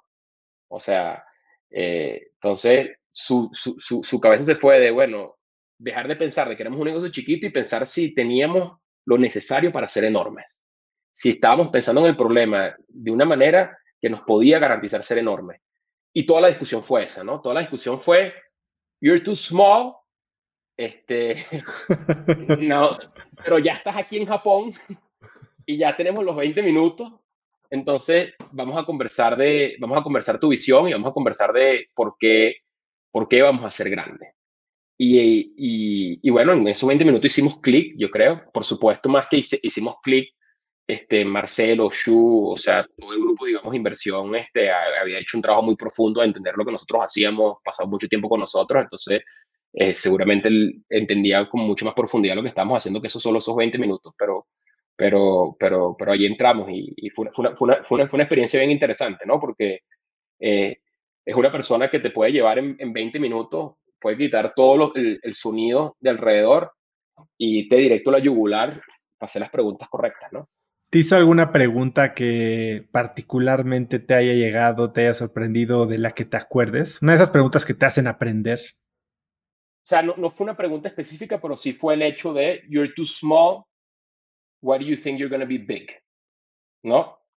Entonces, esa es una pregunta que tienes que responder, que es una pregunta que habla un poco de tu ambición. O sea, él ahí lo que te está preguntando es cuál es tu ambición. O sea, y cómo vas a lograr esa ambición. Entonces, son preguntas que generalmente tienes que responder a la mayoría de los inversionistas con los que te rodean, pero el nivel de ambición que tiene Massa es una locura, ¿entiendes? Entonces, o Sí. sea, no es como que tú le puedes responder, bueno, quiero vender 1000 carros, ¿no? O sea, él dice, la pregunta es cómo vas a capturar el 70, el 80% del mercado. O sea, ¿qué tienes que hacer para llegar para allá? Cómo lo vas a hacer a nivel global? O sea, Massa no quiere resolver problemas chiquitos. Él quiere trabajar con emprendedores que estén resolviendo problemas enormes y que tengan una ambición global. Entonces, y como él, los grandes inversionistas piensan de esa manera también, ¿no? Porque al final del día los recursos son los mismos, ¿no? Lo que importa es con qué ambición, en qué ambición los meta. Y yo creo que eso es algo que definitivamente todo el grupo, digamos, de inversión nos hizo replantear es, ok, vamos a pensar grande. Y una de las cosas que nosotros hicimos, que hemos hecho como negocio el día uno, es que si tú ves mis planes de negocio, son planes de negocio que los ves y dices, este equipo está loco. sea, son planes de negocios enormes, desarrollados para que den miedo, para que asusten. Y los hacemos de esa manera porque luego cuando nos venimos para el presente y nos damos cuenta de lo que tenemos que hacer pasado mañana, dentro de todo lo que tienes que hacer dentro de ese plan de negocio, lo que está en pasado mañana se vuelve más sencillo porque para llegar a pensar, montar un plan tan ambicioso y toda la estrategia que hay que llegar para hacer eso, ya luego cuando te das cuenta de lo que tienes que hacer en los próximos 2 meses, se hace chiquito y se hace fácil. Y yo creo que eso lo he aprendido mucho de mis socios inversionistas, ¿no? O sea, recuerda que los inversionistas son, para mí, más que inversionistas, son socios, son mis partners, que están viendo una parte del negocio que no vemos yo y mi equipo. Yo y mi equipo estamos metidos operando y estamos dándole con fuerza operando, con el cliente aterrizado. Tú decías al principio de la pregunta que estás volando muy cercano a las nubes. Yo te diría, no hay nada como que cuando un cliente te grita para acercarte de vuelta a la tierra, y los últimos meses hemos estado operando ahí con los clientes en el piso, hemos estado sintiendo, digamos, las fricciones con mucha plenitud, y ese es nuestro trabajo como operadores, estar ahí y ejecutar. Y nuestros socios inversionistas, el trabajo de ellos es, muchas veces, es ayudarte a salirte de la operación y ayudarte a pensar más grande, ¿no? O sea, ok, Carlos, buenísimo, pero si tuvieras que pensar más grande, ¿cómo lo harías? Y ese tipo de preguntitas te cambian todo, ¿no? Porque cuando alguien te dice, tú llegas con una ambición que uno siente que es enorme, y de repente te dicen, bueno, y si tuvieses que hacer eso 20 veces más grande, ¿cómo lo harías? No es una preguntita, ¿no? O sea, eso requiere como meses de trabajo de poder llegar a pensar en eso en ese nivel. Y eso es lo que han hecho nuestros socios, ¿no? Nuestros socios nos han llevado nos han dado la visibilidad porque ellos están viendo nuestra industria en el mundo y están viendo equipos como el nuestro en el mundo y nos dan la confianza de decirnos, Carlos, Tim, ustedes son un equipo fabuloso, están haciendo un trabajo increíble, el producto que tienen es increíble y es world class, es un producto de alto nivel. Let's become a world class company. ¿Qué necesitan? ¿Cómo lo están pensando? Entonces, ese tipo de discusiones las hemos tenido a lo largo de los años, y nos ha permitido irnos del jardín trasero de nuestra casa a querer ser y a tener la ambición de ser el player número uno global, en nuestra industria. Y eso es lo que queremos ser. Ahora dime algo, en estos procesos de romper tus propios límites, ¿has encontrado que hay alguno que se repetía normalmente? O sea, igual cuando estabas pensando en grande y que llegabas con gente como la gente de Kavak de Kasek o con Masa mismo, o con Marcelo, con gente así que te sorprendían y te hacían pensar que estabas pensando o planeando o ambicionando chiquito. ¿Hay algo que se ha repetido o has encontrado alguna manera de tú, antes de tener estas sesiones con los inversionistas, solito preguntártelas a ti mismo como para sacarte de tu manera habitual de pensar? Sin duda, yo creo que el tema de la ambición es el más, o sea, yo soy una persona bien ambiciosa, Oso. Entonces yo generalmente no es que llego a estos planes, o sea, si tú le hablas a cualquier inversionista mío, siempre te va a decir que yo le llego con un plan más agresivo del que debería. Este, y soy ambicioso de naturaleza y creo en la ambición, o sea, la ambición, la buena parte de la ambición, o sea, creo en que hay que apostar bien arriba y trabajar para eso, porque si no, no le llegas nunca. Este, Te encuentras, recuerda cuando sales al mercado y te vas a encontrar con inversionistas que hacen tickets de inversión mucho más grandes de lo que uno está acostumbrado en la región. Como emprendedor latinoamericano, digamos, el primer bloqueo es, yo no estoy acostumbrado a pararme a buscar un ticket de cientos de millones de dólares, ¿no? Entonces, cuando hablas de cientos de millones de dólares, tienes que hablar de construir algo enorme. Entonces, generalmente me trato de preparar mucho, digamos, y el plan va alineado a eso, pero bueno, hay ambiciones, o sea, de verdad sí hemos visto, en ese sentido, sí hemos visto cómo este es un mercado tan grande que hay que apostarle con más fuerza, ¿no? O sea, eso sí lo hemos visto porque nos han educado en mostrarnos el resto, o sea, en ver cómo funciona en el resto del mundo y ver que es un problema que no solo lo vivimos en México, sino que lo vivimos en el resto del mundo, sobre todo en los países emergentes. Y, y, y nuestro producto, yo creo que es un producto que es bueno, pero va a ser mucho mejor con las cosas que tenemos ahorita en el horno. Sentimos que es el producto correcto para salir a hacerlo. Entonces, con ese sentimiento uno se va preparando para estas cosas y para que cuando llegues, digamos, a estas discusiones, Uno trata de ser el más ambicioso en la mesa siempre, ¿no? Pero una de las cosas que uno también tiene que ser muy responsable como operador es poder mezclar la ambición, o sea, la visión y el gap de visión ejecución es un gap muy grande si no te aterriza. Entonces el trabajo que hacemos nosotros mucho es, sí, vamos a pensar en grande, pero vamos a pensar profundamente cuáles son las fricciones que tenemos en el negocio que nos van a permitir llegar hacia allá o no nos van a permitir llegar hacia allá, y tenemos que entender muy profundamente cuáles se corrigen, cuáles podemos arreglar y mejorar con dinero, cuáles tenemos que arreglar y mejorar con equipo y cuáles tenemos que arreglar y mejorar con tecnología, con producto. Entonces, en estas conversaciones, nosotros donde somos muy buenos y donde nos preparamos mucho es en la segunda y la tercera, ¿no? O sea, porque nuestros inversionistas traen el dinero y lo tienen, entonces nuestras conversaciones siempre están más allá del plan, del tamaño, de lo que queremos ser es, mira, tenemos todas estas fricciones, con dinero vamos a solucionar todas estas, pero con esta solo la vamos a solucionar con talento. Entonces, y no es solo talento, hay temas tan largoplacistas que no es talento de seguir a contratar mañana, hay cosas como educar dentro de este proceso, ¿no? O sea, cuando tú hablas de machine learning, inteligencia artificial en Latinoamérica, nosotros estamos, hay mucha gente que se dedica a eso, pero la gente que se dedica a eso tiene muy poca experiencia porque es algo muy nuevo. Entonces nosotros no significa contratemos al mejor, sino tenemos que educar generaciones nuevas en ser los mejores para que en 10 años nosotros tengamos una posición muy fuerte allí. Entonces es un tema que se resuelve con talento y tiempo. Regresar a Entonces, lo mismo, ¿no? Crear tus propias verticales que no están desarrolladas. correcto. Entonces estas son las cosas que uno dice, mira, aquí estamos hoy, pero vamos a tener que hacer estas apuestas en educar, en educación, en invertir en esto, más que cualquier otra empresa, para poder estar donde queremos.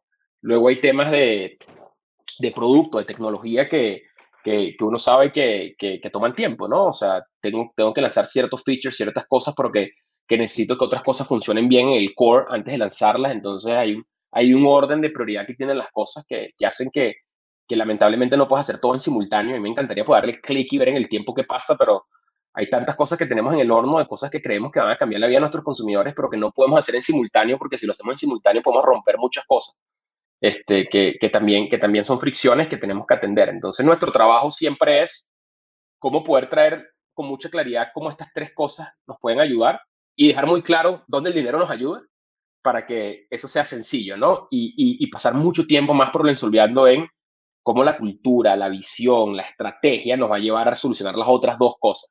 Y cuando tienes conversaciones de ese nivel, es cuando ocurre la magia entre socios, porque es cuando diferencias a los socios de inversionistas. Porque el inversionista quiere poner plata y que se resuelva el problema y traerle, digamos, retorno a sus inversionistas y elegir las empresas correctas y todo eso.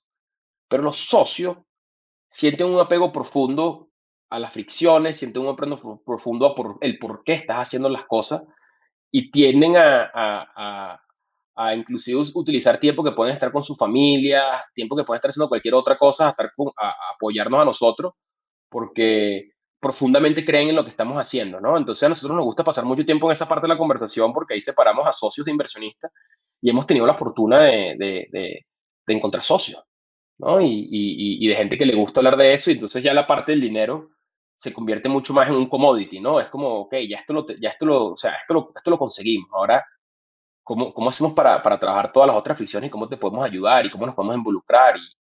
Y creo que esa es la parte más donde más nos preparamos y llegamos antelados, digamos, a todo este tipo de conversaciones, porque al final del día son las conversaciones importantes, que son las mismas que tienes cuando reclutas a alguien, ¿no?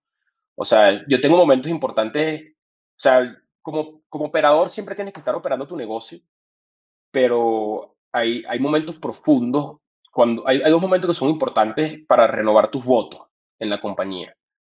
Los procesos de levantamiento de capital siempre te llevan a renovar tus votos porque estás haciendo compromisos nuevos, ¿no?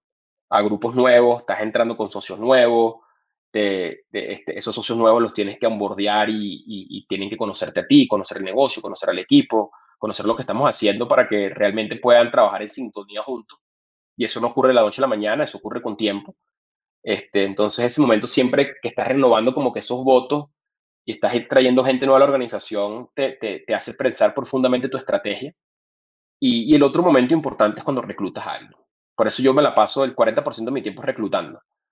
Porque cada vez que reclutas a alguien, normalmente cuando traes a alguien para acabar, o sea, esa persona está dejando un lugar cómodo.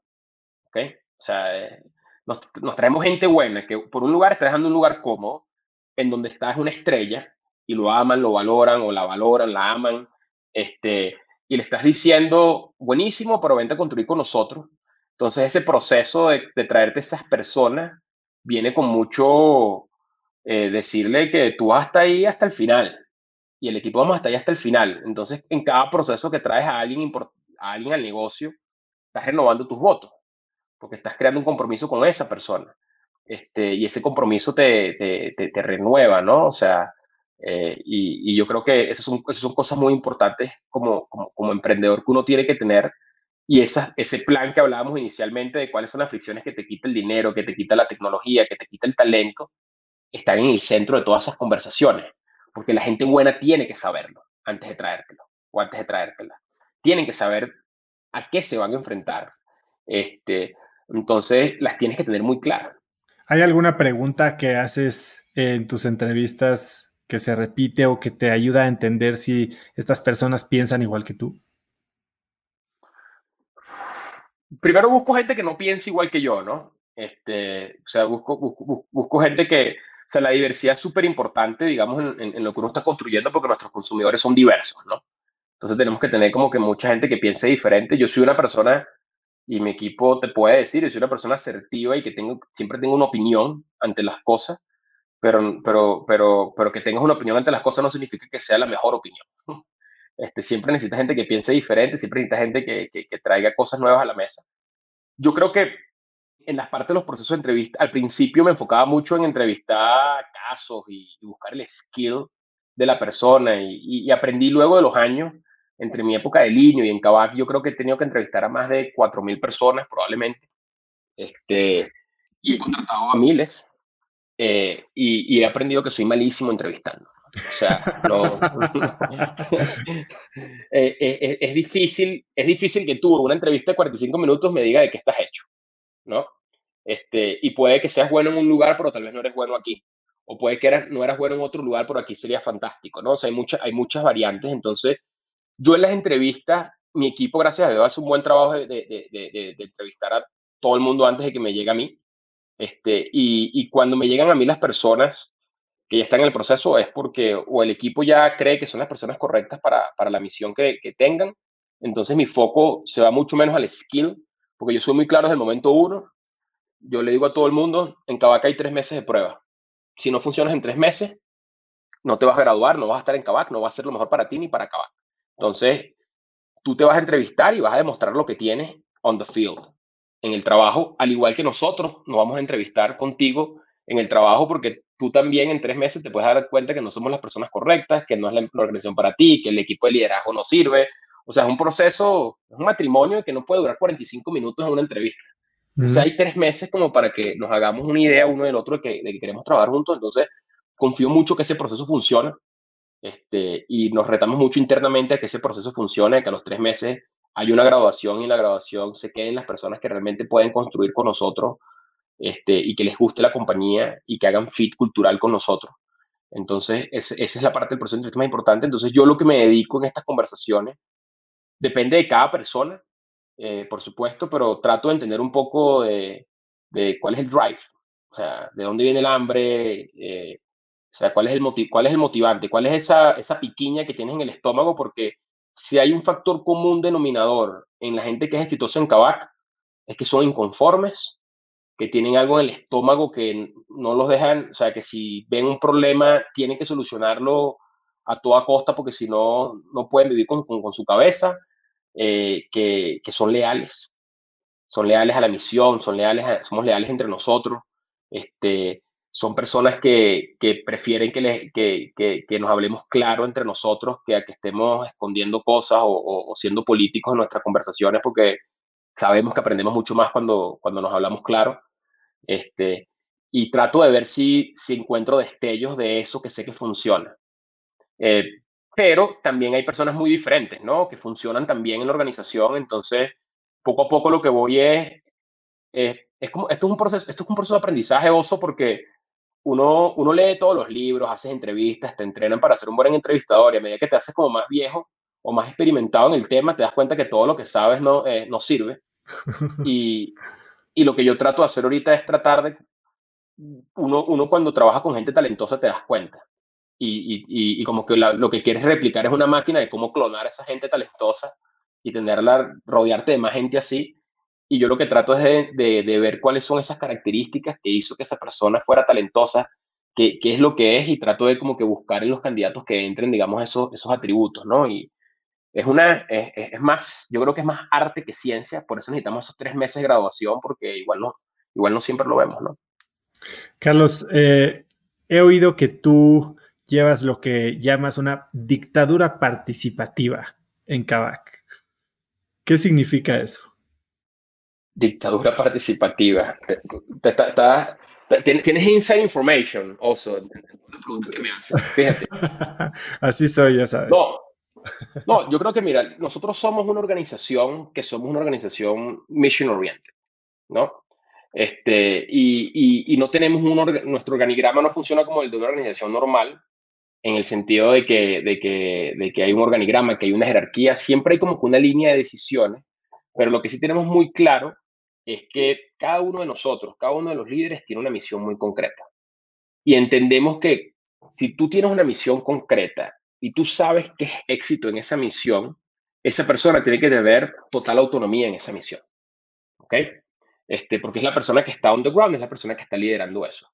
Y tenemos cada uno de nosotros en el equipo de liderazgo, tenemos diferentes misiones, ¿no? Donde tenemos algunas misiones generales, algunas misiones específicas, pero yo tengo mis propias misiones, mi CMO tiene sus propias misiones, mi COO tiene sus propias misiones, mi CFO tiene sus propias misiones. Y lo que tratamos de garantizar para poder movernos muy rápido es el concepto de agree to disagree, ¿no?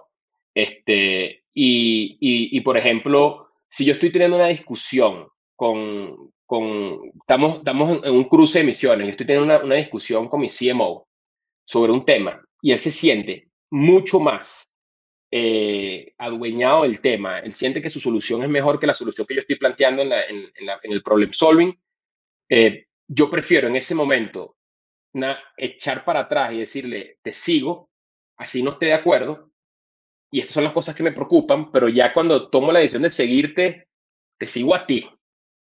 Tú vas a ser accountable de tus resultados. Yo creo mucho en el accountability, en que te tienes que sentir dueño del volante. Entonces, yo prefiero mil veces echar para atrás y decir, te sigo a ti, y si te caes, voy a estar ahí para levantarte, pero ya está, vamos contigo, y crear ese accountability, y que haya como que en ese sistema de decisiones una dictadura participativa, pero donde el dictador es la persona que tiene más ganas de ser accountable de la solución. Entonces, no necesariamente yo soy un dictador participativo, creo que con democracia participativa, creo que es algo que ocurre es como que es algo que ocurre en todos los líderes que hay en Kavak y en todas las personas que quieren tomar accountability. Si tú levantas la mano y dices, yo estoy dispuesto a lidiar con las consecuencias de esto, es mucho más probable que la persona ejecute algo de lo cual siente apasionado, a que ejecute algo que de repente yo diga que tiene que ser el camino, pero no esté tan apegado, digamos, a ese camino y que quiera que la gente siga ese camino, ¿no? Entonces, prefiero seguir, prefiero seguir cuando la persona está dispuesta a tomar, digamos, el accountability, pero si siento que la persona no está dispuesta a tomar la accountability, entonces me tienen que seguir a mí, porque yo voy a estar dispuesto a tomarlo en ese momento, ¿no? Entonces, digamos, el concepto de dictadura participativa nace un poco de esa noción. Entonces, requiere de muchas ganas de tomar accountability, ¿no? De que levantes la mano y que te quieras exponer. Nosotros en Kavak nos sentimos mucho más que como una compañía, más como, hay una analogía que a mí me gusta, que es la película Rápidos y Furiosos, ¿no? Acotando las diferencias, que no hacemos nada ilegal, este, pero en esa película lo interesante es que hay estrategia, hay liderazgo natural en ciertas personas del equipo, pero cuando salen a hacer su trabajo, cada quien está al volante. Y ya cuando estás al volante, tú tienes que tomar la última decisión porque tú eres el que está al volante, tienes un radio que te va soportando, si te estrellaste van y te buscan, pero nosotros nuestro equipo de liderazgo es mucho más un equipo de liderazgo donde los líderes están al volante y yo estoy en un carro al volante con una misión. No, tengo misiones específicas que dependen de mí, que no dependen de otra persona de mi equipo y yo tengo que completar esas misiones para traer éxito a los equipos y todos tenemos misiones específicas de ese tipo, entonces estamos todos al radio, pero cada quien con mucha responsabilidad y cuando tú estás yendo a altas velocidades, cuando tú eres responsable tienes que poder tomar decisiones y no puedes permitir que nadie te frene las decisiones y de ahí nace el concepto de dictadura participativa dentro de las misiones que tenemos cada uno de los líderes, ¿no? Al principio de la entrevista me hablabas de cómo alguna de tus traits como emprendedor es no escuchar, ¿no? Y Sí, me llama mucho la atención que en tu LinkedIn la definición de tu perfil es que en Kavak queremos construir algo memorable, nos va a llevar mucho tiempo, pero vamos a aprender de todas las experiencias en lo que llegamos ahí. Si tienes algo de feedback, escríbeme una línea. ¿Por qué sí, pedir feedback a gente que no te conoce, que tal vez ni siquiera tiene perspectiva de lo que estás intentando hacer? ¿Qué haces cuando recibes tanto feedback? ¿Y cómo es este proceso de saber cuál vale y cuál no? Porque al final del día el responsable eres tú. sí. Fíjate, no es no escuchar y ya, hay momentos donde no puedes escuchar. Y esos momentos son tan importantes como los momentos donde sí tienes que escuchar. Y aprender siempre tienes que aprender, ¿no? O sea, como que eso va. Entonces, déjame empezar por cuáles son los momentos de no escuchar y luego volver, digamos, a aterrizar, digamos, esa frase que tengo allá en LinkedIn que es súper importante para mí. Cuando yo hablo de no escuchar es cuando tú vas a hacer algo que es disruptivo, si tú quieres sacar un emprendimiento adelante y va a ser disruptivo, va a ser algo que sea diferente, probablemente por alguna razón no se ha hecho antes. Y las razones por las cuales no se ha hecho antes, porque hay mucho miedo detrás de lo que sea que vas a hacer, o hay mucha incredibilidad de que eso pueda hacerse bien. Entonces, por lo menos en el nacimiento de Kavak, cuando nosotros salimos a hacer esto, o sea, para darte un ejemplo, si yo le preguntaba a mis familiares, a mis amigos, a tíos, a emprendedores sobre Kavak, yo iba a escuchar muchas cosas que venían muy basados en las experiencias de ellos y en su seguridad y en su inseguridad. Entonces había gente que te va a decir, mira, no, es que aquí no vas a poder levantar capital, había gente que te va a decir, no, nunca vas a poder vender un carro en línea. Y en ese momento particular, ya yo había tomado la decisión de arrancar esto. Entonces, en ese momento, yo no necesitaba ruido de nadie que no estaba pasando exactamente por lo que nosotros estábamos pasando. Entonces, ese fue un momento donde, inclusive tuve esa conversación con mi cofundador en un momento, porque estábamos conversando y él me estaba contando, me están dando este feedback, y yo le dije, Roger, cierra las ventanas del auto, papá, estamos tú y yo metidos en esto, vamos a darle para adelante, vamos a darle para adelante y abrimos cuando tengamos un producto en el mercado. Y cuando no vendamos un carro, abrimos la ventana para escuchar a nuestros consumidores y escuchar qué está pasando y qué no está funcionando. Entonces, el no escuchar para mí es un trait que tienes que tener cuando necesitas avanzar y cuando no te puedes dejar desviar de tu idea. O sea, hay ideas, oso, que no puedes dejar que te desvíen. Este, el que no entienda eso y el que no vea eso es porque nunca ha hecho algo que, que de verdad fue transformacional. Y no solo es en lo profesional, es en lo personal. O sea, hay ideas, hay convicciones que no te pueden desviar, que no puedes escuchar. Va mucho con lo ético, con ciertas cosas, ¿no? Con ciertas creencias. Entonces yo en esas ideas soy muy tajante. Cuando yo creo que algo tiene que existir, a mí no me importa el resto. Yo trabajo para que exista y luego que existe, tengo que ahora trabajar para que se mantenga, ¿no? Entonces ahí es cuando viene la siguiente parte que es, quiero escuchar todos los feedbacks porque vamos a construir algo que nos va a tomar mucho tiempo.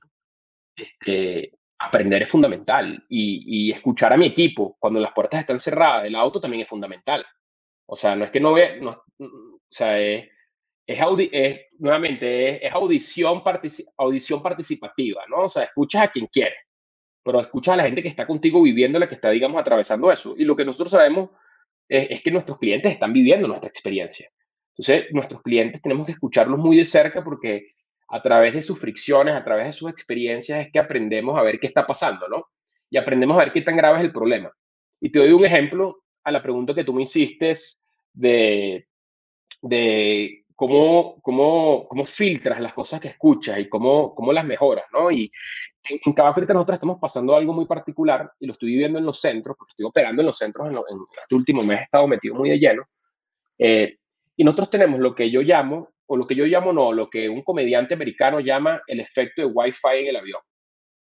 Este es el efecto de que tú te montas en un avión, no sabías que había internet en ese avión Sí, y de repente estás hablando por WhatsApp emocionado con tu novia y de repente dices, bueno, dejé de hablar con mi novia y pongo Netflix y Netflix no corre bien y dices, esto es una mierda.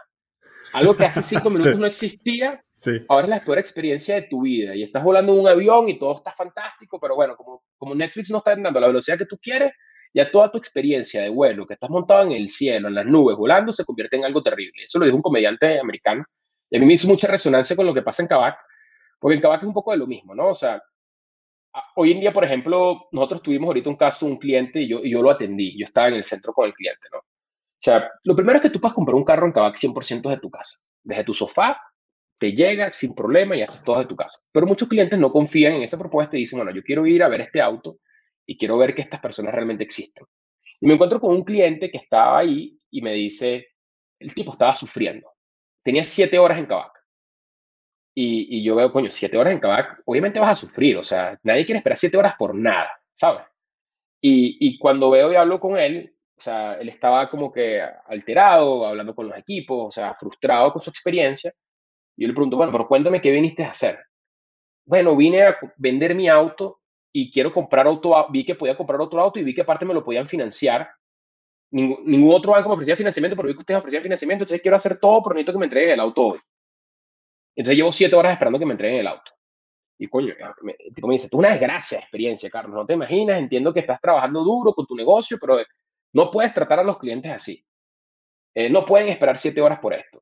Y ahí es cuando tú, sin duda alguna, él tiene razón, ¿no? O sea, esperar 7 horas, todo ese peo, pero cuando tú pones las cosas en perspectiva, No tenía otra y empecé a hablar, opción, no existía.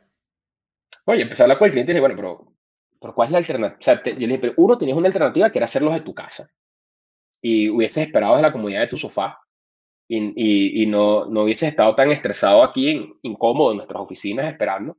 Pero dos, más importante, hace algunos años, cuando no existía Kavak, este proceso te hubiese demorado, uno, ir a publicar tu carro en una plataforma online, pasar 3, 4 meses tratando de venderlo. Luego que lo vendieras, si tuviste suerte y no te estafaron, ir a que aplicara un crédito. Pasar semanas en ese proceso de aplicación de crédito. Luego que te aprobaron el crédito, tenías que ir a buscar el carro, a patear consumidores, calle. Y eso podía ser otro mes, otros 2 meses y medio más. Entonces estamos hablando de que llevamos un proceso de 90 días a 7 horas. Pero más allá de eso, tú vas a salir de aquí con este carro y si no te gusta lo puedes devolver. Vas a tener todas las garantías necesarias. Vamos hasta aquí para que le des clic a un botón y hagas el servicio de tu casa, desde tu casa, para que no tengas ni siquiera que salir de tu casa. Te vamos a ahorrar un montón de tiempo hacia adelante. Lamento que estés esperando 7 horas, pero mira la alternativa. O sea, el cambio fue muy profundo. Y el señor me dice, coño, Carlos, tienes toda la razón. Tienes toda la razón. No lo vi desde esa perspectiva. La verdad es que dentro de todo estoy súper feliz aquí, porque me han dado café, porque he visto más carros. Entonces, como que él cambió su aura completamente durante esa conversación. Y yo desde la oficina, yo probablemente hubiese estado desde el home office, hubiese estado leyendo el email de un cliente frustrado y hubiese estado empujando al equipo, tenemos que llevar el proceso de 7 horas a 2, porque es imposible que un cliente tenga que esperar 7 horas, tenemos que hacer que lleve 2. Y ese hubiese sido mi primer pensamiento, porque digo, wow, él tiene razón, espero 7 horas. Lo que aprendí al estar ahí con nuestros clientes fue que no se trata de que sean 2 o en 7. El cliente igual cuando lleguemos a 2 horas por otra cosa se va a molestar porque tenemos el efecto del wifi en el avión. Se trata de generar la expectativa correcta.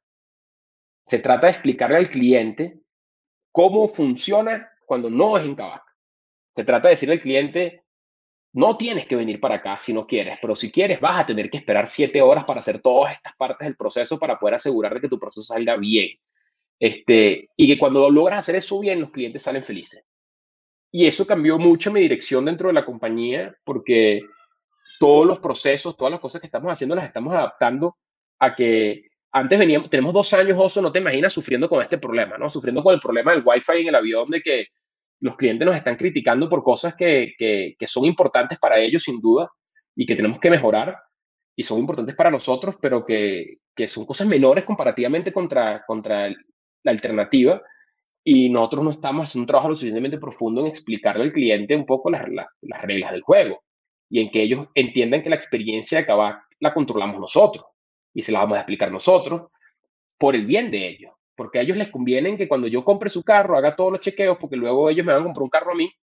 Entonces ellos quieren que su carro pase por todo ese mismo proceso y les conviene que cuando yo financie haga todos los chequeos, porque si luego esa persona me deja de pagar, yo tengo que subir mis tasas de intereses para todo el mundo, porque tengo más gente que menos me paga. Entonces es un proceso educativo que viene de escuchar a los clientes y de muchas veces escucharlos, pero interpretar bien qué tienes que hacer, ¿no? La solución para él en ese momento es, yo quisiera haber hecho esto en 2 horas.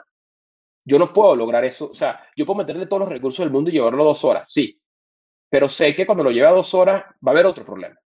Entonces, la solución inmediata no es 2 horas, es alinear bien las expectativas, alinear bien qué es lo que estamos ofreciendo y que esa persona sepa que cuando salga de aquí tiene una familia que va a estar respaldándolo por el resto de su vida y que va a estar mejorando para que cada vez esa experiencia la haga desde un botón desde su casa, porque ya confía en nosotros y ya sabe que no tiene que venir a la oficina a ver el auto. Y cada vez con el tiempo se va a hacer mejor. Entonces, por eso para mí escuchar es algo, escuchar la retroalimentación de mis clientes es algo que nos ayuda, me ayuda muchísimo. Muchos clientes me escriben en LinkedIn cuando están sufriendo una frustración y nos ponemos cada cliente con muchísima seriedad porque eh, de ahí nace nuestro producto, de ahí nace el futuro de nuestro producto y lo que vamos a construir y nadie te escribe, o sea, nadie se toma el tiempo de escribirte 3, 4 párrafos de su día si realmente no está molesto y si realmente algo no está funcionando bien. Entonces, cuando alguien se toma el tiempo de hacer eso, nosotros como equipo de liderazgo tenemos que tomarnos el tiempo no solo de leerlo, sino de parar la organización y hacer como Toyota que para la máquina cuando algo sale mal y tenemos un grupo donde está todo el equipo de liderazgo, donde están todas las personas que pueden influenciar esto, el cambio de esto de manera escalable, donde leemos todos estos mensajes, donde vemos todos los videos de entrega de nuestros clientes y de allí vamos cambiando. Pero allí yo te diría que somos las personas que más escuchan profundamente, pero no escuchamos temas como oye, está riesgoso ahorita lanzarse en Argentina por toda la crisis macroeconómica y todo ese tipo de cosas. O sea, en los momentos de repente donde todo el mundo te dice que no, nosotros vemos el por qué sí. Y entonces en ese sentido tenemos una estrategia detrás de todo lo que hacemos, tenemos una estrategia de por qué hacemos las cosas y hay veces que decidimos proactivamente no escuchar porque no logras disromper, no logras cambiar las cosas escuchando nada más. O sea, muchas veces tienes que no escuchar. No sé si todo Dices, eso hizo sentido, no, pero hace muchísimo sentido. También dices que estás construyendo algo que es un juego infinito, que no tiene culminación y no tiene hito. ¿A qué te refieres sí. con un juego infinito? Cuando tú estás operando, o sea, recuérdate que esto es una ambición muy grande, ¿no? O sea, nosotros queremos ser el número uno, queremos ser el banco número uno para financiar autos, queremos hacerlo a nivel mundial, o sea, queremos hacer muchísimas cosas. Y cuando uno está operando, uno se basa como en ciertos hitos que tienes mensuales, ciertos hitos que tienes trimestrales, pero que lo que termina ocurriendo siempre es que siempre se resetea el reloj. O sea, para el que me está escuchando, que está en una empresa que está creciendo, que tiene metas fuertes, o sea, siempre pasa que de repente le estás dando, llegaste a la meta y estás feliz y en ese momento tienes desde las 9 de la noche hasta las 6 de la mañana el día siguiente para celebrar porque a las 6 de la mañana arranca el próximo mes y el próximo mes la meta es más agresiva. Entonces, o sea, esa, cuando yo digo que es un juego infinito y que no tiene fin, es exactamente eso. O sea, nosotros no, o sea, a medida que nosotros logramos construir y crear, yo quiero siempre estar construyendo y creando, ¿no? O sea, no es que voy a llegar un día y voy a decir, wow, Kavak llegó a su límite, ahora estabilicémonos y tomemos vino y engordemos, ¿no? O sea, este, no es mi estilo de liderazgo, no es el estilo, las personas que trabajan en Kavak en su mayoría no es lo que buscan profesionalmente, no es lo que quieren hacer. Nosotros nos sentimos mucho más como conquistadores, donde siempre que estemos dándole y que tengamos respiro para darle, vamos a estar buscando estar construyendo y creciendo. Entonces, a eso tú no le puedes poner final. El momento que le pones final es la muerte. Y también tenemos la suficiente madurez como para entender que cualquier hito, no, o sea, hay un hito muy grande, digamos, en un emprendedor, en la vida de un emprendedor, que es hacer un IPO, por ejemplo, que es salir público al mercado, especialmente si lo haces en Estados Unidos, en Nueva York, etcétera. Es un hito importante, pero mucha gente lo ve como el final. Bueno, cuando esta empresa haga el IPO, o sea, eso apenas, cuando tú haces un IPO, apenas está saliendo del calentamiento, ¿no? O sea, apenas el juego está empezando. Y así lo vemos nosotros, ¿no? Nosotros no estamos aquí por lo que sea, que por el trofeo o por algo que va a culminar, porque solamente pensar en que las cosas van a culminar, lo que me genera es más depresión y miedo que cualquier otra cosa. Yo quiero que esto nunca termine. Yo quiero que nunca termine, que el hambre que tenemos nunca termine, que esa curiosidad que cuando algo se te mete en la cabeza, todavía parate a las 3 de la mañana porque soñaste algo y tienes que sentarte a escribirlo, que eso nunca termine. Yo quiero que nunca termine cuando estoy con mi equipo que me llama, tengo una persona del equipo, es uno de nuestros líderes que está con nosotros desde siempre, que él siempre me llama como a las 11 de la noche, es como que su horario para llamarme, o a las 12. Este, y me llama y siempre hablamos como hasta las 2 de la mañana, no importa cuando me llama, pero cuando me llama es porque tiene algo en la cabeza que le está retumbando y que quiere como que echar ideas, ¿no? Y ese sentimiento de poder sentarte a hablar con tu equipo y de repente hablar 3 4 horas sobre algo y durante 2 horas y 45 minutos, las 3 horas no sale absolutamente nada productivo, pero los últimos 15 minutos, porque aguantaste 2 horas y 45 minutos y decidiste quedarte 15 minutos más a las 1 de la mañana, 2 de la mañana, sale algo brillante y que te cuestas a dormir y dices, fuck, tenemos algo brillante que hacer. O sea, cómo te despegas de ese sentimiento? ¿Cómo no lo tratas de nutrir por el resto de tu vida? ¿Cómo no lo haces infinito? Porque esos son los momentos más bellos de construir. Y yo hago mucho la analogía, yo trato de entender un poco mi rol y el rol de todos nosotros, digamos, en este mundo, porque yo no veo acabar con mi trabajo, ni mucho menos, ni lo veo como que la labor que yo hago para mantener a mi familia.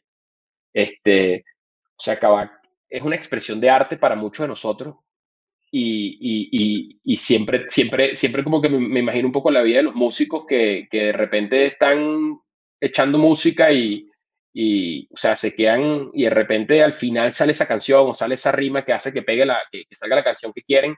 Yo siento que lo mismo nos pasa a nosotros cuando estamos en este proceso de creación donde hay veces que quedan 15 minutos más hasta que salga lo que tiene que salir. Y eso no se hace en agendas, eso no te lo puedes hacer porque eres más efectivo manejando tu agenda en Google, porque haces reuniones de 15 minutos efectivas o porque te leíste 17 libros. Esas cosas nacen cuando nacen y cuando tú te quitas el endgame del juego, cuando tú dices que esto no tiene final, entonces no te puedes enfocar en el objetivo, sino solamente te puedes enfocar en qué te da satisfacción hoy y qué te genera, qué te mantiene vibrante, qué te mantiene fluyendo. Y para nosotros es eso, es ese problem solving que sale algo increíble, es ese proceso cuando lanzaste eso, lo ejecutaste y funcionó, porque de cada 10 cosas que uno lanza funcionan 2 o 3. Entonces, cuando no funciona es como, fuck, por lo menos ya lo probé, pero que funcionó y dices, wow, tenemos como que ese click, es esa persona que entra al equipo y que apenas entras como amor a primera vista, que tú dices, ¿cómo viví sin ti por toda esta época, por todo este tiempo, ¿no? Y eso no termina, ¿no? Siempre y cuando te mantengas en esa búsqueda, te vas rodeando de personas. Cada vez yo me enamoro de más gente a diario, de gente de mi equipo, porque, o sea, porque son gente que tú dices, wow, ¿cómo yo viví o cómo yo llegué hasta aquí sin esta persona? Este, y, y se va generando esa camaradería que la otra persona, si tiene suerte, siente lo mismo, que es un compañerismo, que juntos somos más fuertes. Si tienes suerte, ese es un sentimiento que es conjunto. Entonces, crear esa orquesta no puede parar, porque imagínate esto. Tengo 37 años ahorita, llego a mis 50 años, 60 años y tengo una orquesta fantástica. O sea, somos un equipo increíble. Hemos logrado un montón de cosas. ¿Cómo paras? O sea, si tienes ese equipo, si tienes esa base, ¿cómo paras de crear impacto? Si ahorita de repente nos queda mucho menos tiempo para vivir, pero ese tiempo que nos queda para vivir, vamos a tener tanto soporte detrás de nosotros, tantos recursos, tanta experiencia como para de verdad en ese poco tiempo mover la aguja de manera significativa, ¿cómo paras? No puedes parar. Entonces, así lo veo yo, es desgastante también ese pensamiento, pero es lo que me mantiene con sangre en las venas. ¿Qué ha cambiado en 2020 para ti, Carlos, para Kavak? Digo, te estás preparando para entrar en Brasil. ¿Cuáles son los planes que tienes para los próximos 12 meses? Fíjate, ahorita, bueno, o sea, por un lado, después de estos últimos 4 años y medio, entendemos muy profundamente nuestro negocio, ¿no? Entendemos dónde están, entendemos las fricciones mejor que nunca, entendemos cuáles son las áreas de oportunidades a nivel de tecnología, a nivel de proceso, a nivel de talento que tenemos que trabajar y mejorar, y tenemos los recursos con qué hacerlo. O sea, por primera vez yo te diría, no estoy pensando en recursos, no estoy pensando en traer más capital al negocio.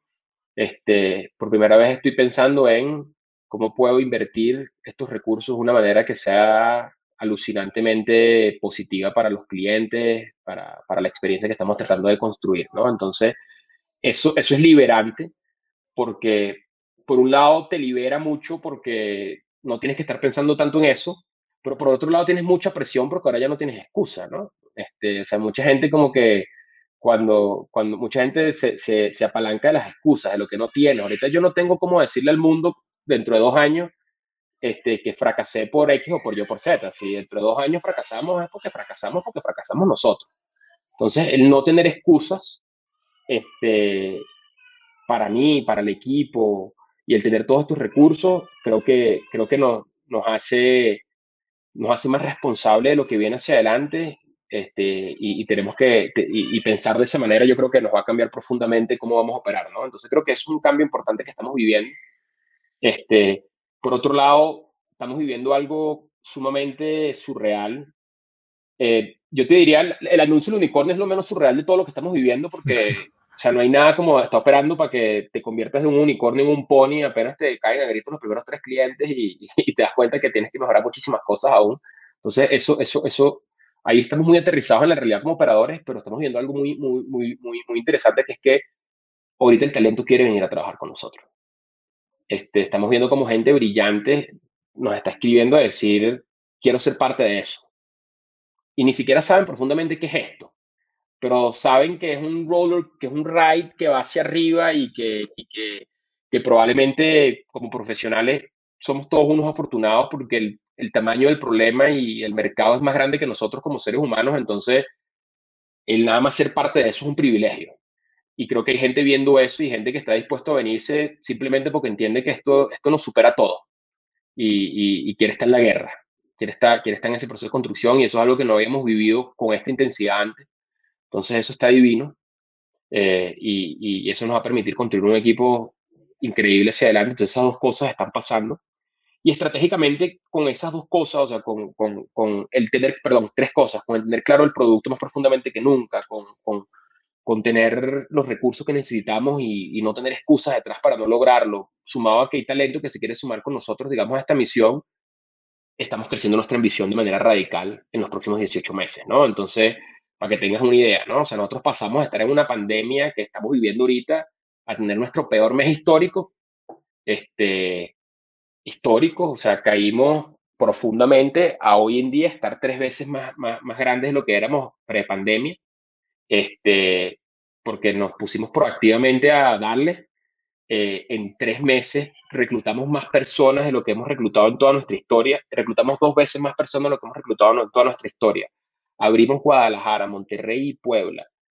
Hicimos un merger con Argentina y tenemos 30 personas on the ground investigando Brasil para entrar y lanzarlo, digamos, en el corto plazo. Crecimos nuestro negocio en la última, o sea, la última semana duplicamos nuestro negocio, semana a semana. Yo nunca había visto eso, yo nunca había vivido eso, ¿no?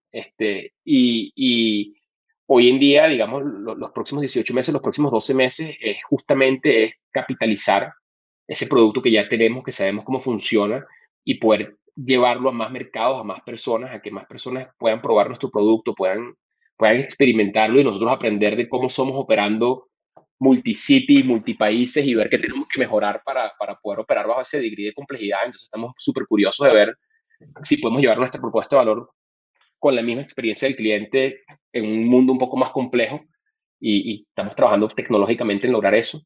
Estamos obsesionados ahorita por terminar, digamos, de complementar nuestro producto. Hoy en día muy pocas personas conocen cómo funciona el producto de Kavak profundamente hasta que compran un carro con nosotros, pero nosotros no nos vemos como una plataforma para comprar y vender autos, nosotros nos vemos como un ecosistema donde puedes hacer con un clic cualquier cosa dentro de tu auto. Entonces, en las próximas semanas vamos a estar lanzando nuestra aplicación ya migrada, donde no vas a bajar una aplicación tipo web normal, sino vas a tener un catálogo para poder ver autos, vas a tener un lugar donde puedes darle clic y le haces servicio a tu auto de mantenimiento, vas a tener un lugar donde le haces clic y hipotecas tu auto si necesitas dinero, vas a tener un lugar donde le haces clic y si tienes una multa te sale y la puedes pagar directo. Y vamos a ir lanzando muchos features de ese tipo para poder llevar toda la experiencia de tener un auto como herramienta de transporte y como herramienta de financiera, todo, digamos, a tu bolsillo. Y creemos que esa navegación y esa experiencia va a hacer que nuestros clientes estén más felices. Entonces, tenemos 4 años trabajando en ese producto. No podíamos lanzarlo sin haber construido toda la infraestructura que construimos, porque si no, no podíamos servir al cliente bien. Entonces, eso va a salir en los próximos 18 meses, vamos a ir consolidando ese producto y creo que eso va a cambiar. O sea, ahí la gente va a entender qué hemos venido haciendo los últimos 4 años y medio, ¿no? Va a decir, bueno, o sea, la página de Kavak no ha cambiado mucho en 4 años y medio y aquí es cuando van a empezar a entender, o sea, de esto se trata. Entonces, eso viene al mercado y estamos emocionados con eso y bueno, por supuesto, todo el aprendizaje que eso va a traer y cómo ese aprendizaje va a mejorar nuestra visión y nuestra manera de poder ir a más clientes hacia adelante, ¿no? O sea, no queremos parar con Latinoamérica, no nos sentimos como una empresa nada más para, sentimos que nuestro producto es profundamente bueno como para solucionar muchos problemas en el mundo y no quisiéramos parar en Latinoamérica, pero los próximos 18 meses, inclusive los próximos 3 4 años, tenemos que ganar Latinoamérica y tenemos que probar y llevar nuestros productos a clientes latinoamericanos para poder aprender profundamente de cómo se maneja un negocio a esa escala antes de volvernos locos y irnos por el mundo. Carlos, digo, la verdad es que tu visión, hemos coincidido varias veces tú y yo, nunca habíamos tenido chance de platicar tanto y algo que la gente que te conoce me había platicado de ti era que sí, eras un increíble storyteller, que claramente me queda eso visible hoy, que eras un excelente operador, los resultados hablan por sí mismos, pero que eras alguien con una visión increíble y con un gran don de contagiar esa visión a un equipo y hoy me queda a mí totalmente claro, ¿no? O sea, hoy yo me quiero ir a trabajar a Kavak, nada más de lo que me acabas de platicar. Carlos, como última pregunta, porque sé que ya es hora de bañar niñas, por ahí ya se oyen y en mi casa pasa lo mismo. Si pudieras escribir un mensaje en el cielo para que millones de personas lo vieran, ¿qué diría? Uy, está difícil, ¿no? Yo creo que toma control, toma control. O sea, hasta que uno no se da cuenta que el control es nuestro, muchas veces dejas que la vida te controle y te lleve para donde te va a llevar la vida, la gente, las personas que te rodean. Y yo creo que no hay nada más bello que el momento que te das cuenta que uno controla el 90% de las cosas que ocurren, salvo la salud y cosas que, bueno, que lamentablemente no están en nuestro control, pero creo que uno puede hacer mucho para cambiar las cosas, ¿no? Y no lo veo nada más a nivel de emprendimiento, sino lo veo a nivel total, ¿no? O sea, yo particularmente fui una persona que hubo momentos, hubo trabajos donde me quejaba mucho y donde como que siempre todo era culpa de alguien más. Y veo como ese pensamiento a mí me era degenerativo porque, porque nunca estaba feliz y siempre, así estuviese, o sea, siempre, como siempre te estabas quejando, o sea, 60% de tu tiempo estaba culpando las cosas que estaban pasando a tu alrededor, a un gobierno, algo que pasó, o sea, a mí me pasaron muchas cosas, ¿no? Pero en el momento que yo decidí dejar de ser víctima y tomar control, empecé a ver las cosas con mucho más claridad porque la verdad que uno tiene el control. Si tú quieres que el futuro sea diferente, sal a construirlo, ¿no? O sea, sal a hacer que sea diferente. Si tienes una visión que pueda cambiar el futuro, si tú quieres que tu vida personal sea diferente, toma control de esa vida. Si tú quieres que tu trabajo sea diferente, toma control de la narrativa de tu trabajo, toma control de lo que estás haciendo. Creo que como seres humanos perdemos demasiado tiempo, ¿no? En no estar en control, y apenas tomas control todo empieza a encajar, ¿no? Creo que esa sería la frase, pero creo que nadie la entendería, ¿no? Coloco una frase en el cielo que dice toma control y la gente dice, bueno, ¿qué es este pedo? ¿No? Pero sin duda por allí, para mí eso es de las cosas más importantes que me han ayudado a mí. Me queda totalmente claro y me queda más claro cuando lo amarro a lo que dijiste hace rato de hacerte responsable de las consecuencias. Sin duda. Carlos, te quiero agradecer muchísimo el tiempo. Eres un crack, eres un orgullo. Hablan de la empresa mexicana y lo que sea. Tú eres venezolano, tú eres latinoamericano y como sea del país del que seas, vale gorro. Lo que estás construyendo es algo que dónde empezó es lo de menos, dónde va a terminar es lo interesante, lo que importa, esa visión que tienes, ese sueño que compartes, creo que es inspirador en la industria que sea. Me encantó platicar contigo. Muchísimas gracias por el tiempo. ¿Dónde puede contactarte gente, seguirte, pedirte trabajo? ¿Dónde es lo mejor para buscarte? Mira, lo mejor para buscarme es LinkedIn. Ahí es donde estoy un poco más activo. Tengo un Instagram que tiene 2 fotos, que es Carlos J. García O, y creo que es el mismo Twitter. No soy tan activo ahí, pero ahí estoy. Y por ahí, sin duda alguna, ahí les podemos responder. No, trato de leer todo. No siempre me da tiempo porque se van acumulando los mensajes, pero sin duda alguna lo voy leyendo poco a poco. ¿Algo que quieras agregar? Darte las gracias, José. Nos las debíamos desde hace tiempo que queríamos conversar y Sí. lástima que la tuvimos que ser así remoto. La próxima tenemos que hacerla en persona para que Quedamos, vibre con más quedamos que tranquilidad. íbamos a festejar con champaña, ¿no? Esa te la debo. Sí, sí. Pero no, mira, divino que me hayas invitado. Me encantó conversar contigo y bueno, ojalá podamos seguir contando la historia y te iremos contando cómo va progresando toda esta aventura. Carlos, muchísimas gracias. Ya nos veremos pronto y que tengas un feliz fin de año. Igual. La habilidad que tiene Carlos para contagiar su emoción es verdaderamente fascinante. Si te gustó el episodio, compártelo con alguien usando el link cracks.la/100. También sigue Cracks Podcast en Spotify o suscríbete en iTunes y si es ahí, califícanos con 5 estrellas, déjanos un comentario y así nos puedes ayudar a que más gente nos encuentre. Mencióname en Instagram o Twitter con la lección que más te llevas de mi plática con Carlos como @osotrava y obviamente menciónalo a él como @carlosjgarciao. Puedes encontrar links a todo lo que Carlos y yo hablamos hoy en cracks.la/100 y eso es todo por hoy. Yo soy Osotrava y espero que tengas una semana de cracks. Si quieres recibir un correo mío todos los viernes con las cosas más interesantes que encontré en la semana, entonces no puedes dejar de suscribirte a mi newsletter Viernes de Cracks. Viernes de Cracks es un correo muy corto con 5 tips, hacks, recomendaciones de documentales, libros, apps, artículos o cosas que me recomiendan y que creo que pueden hacer mejor tu fin de semana o ayudarte a empezar una buena conversación. Son muchos miles de personas las que ya lo reciben cada semana y si quieres recibirla tú también, puedes ir a cracks.la/viernes y muy pronto estará en tu inbox.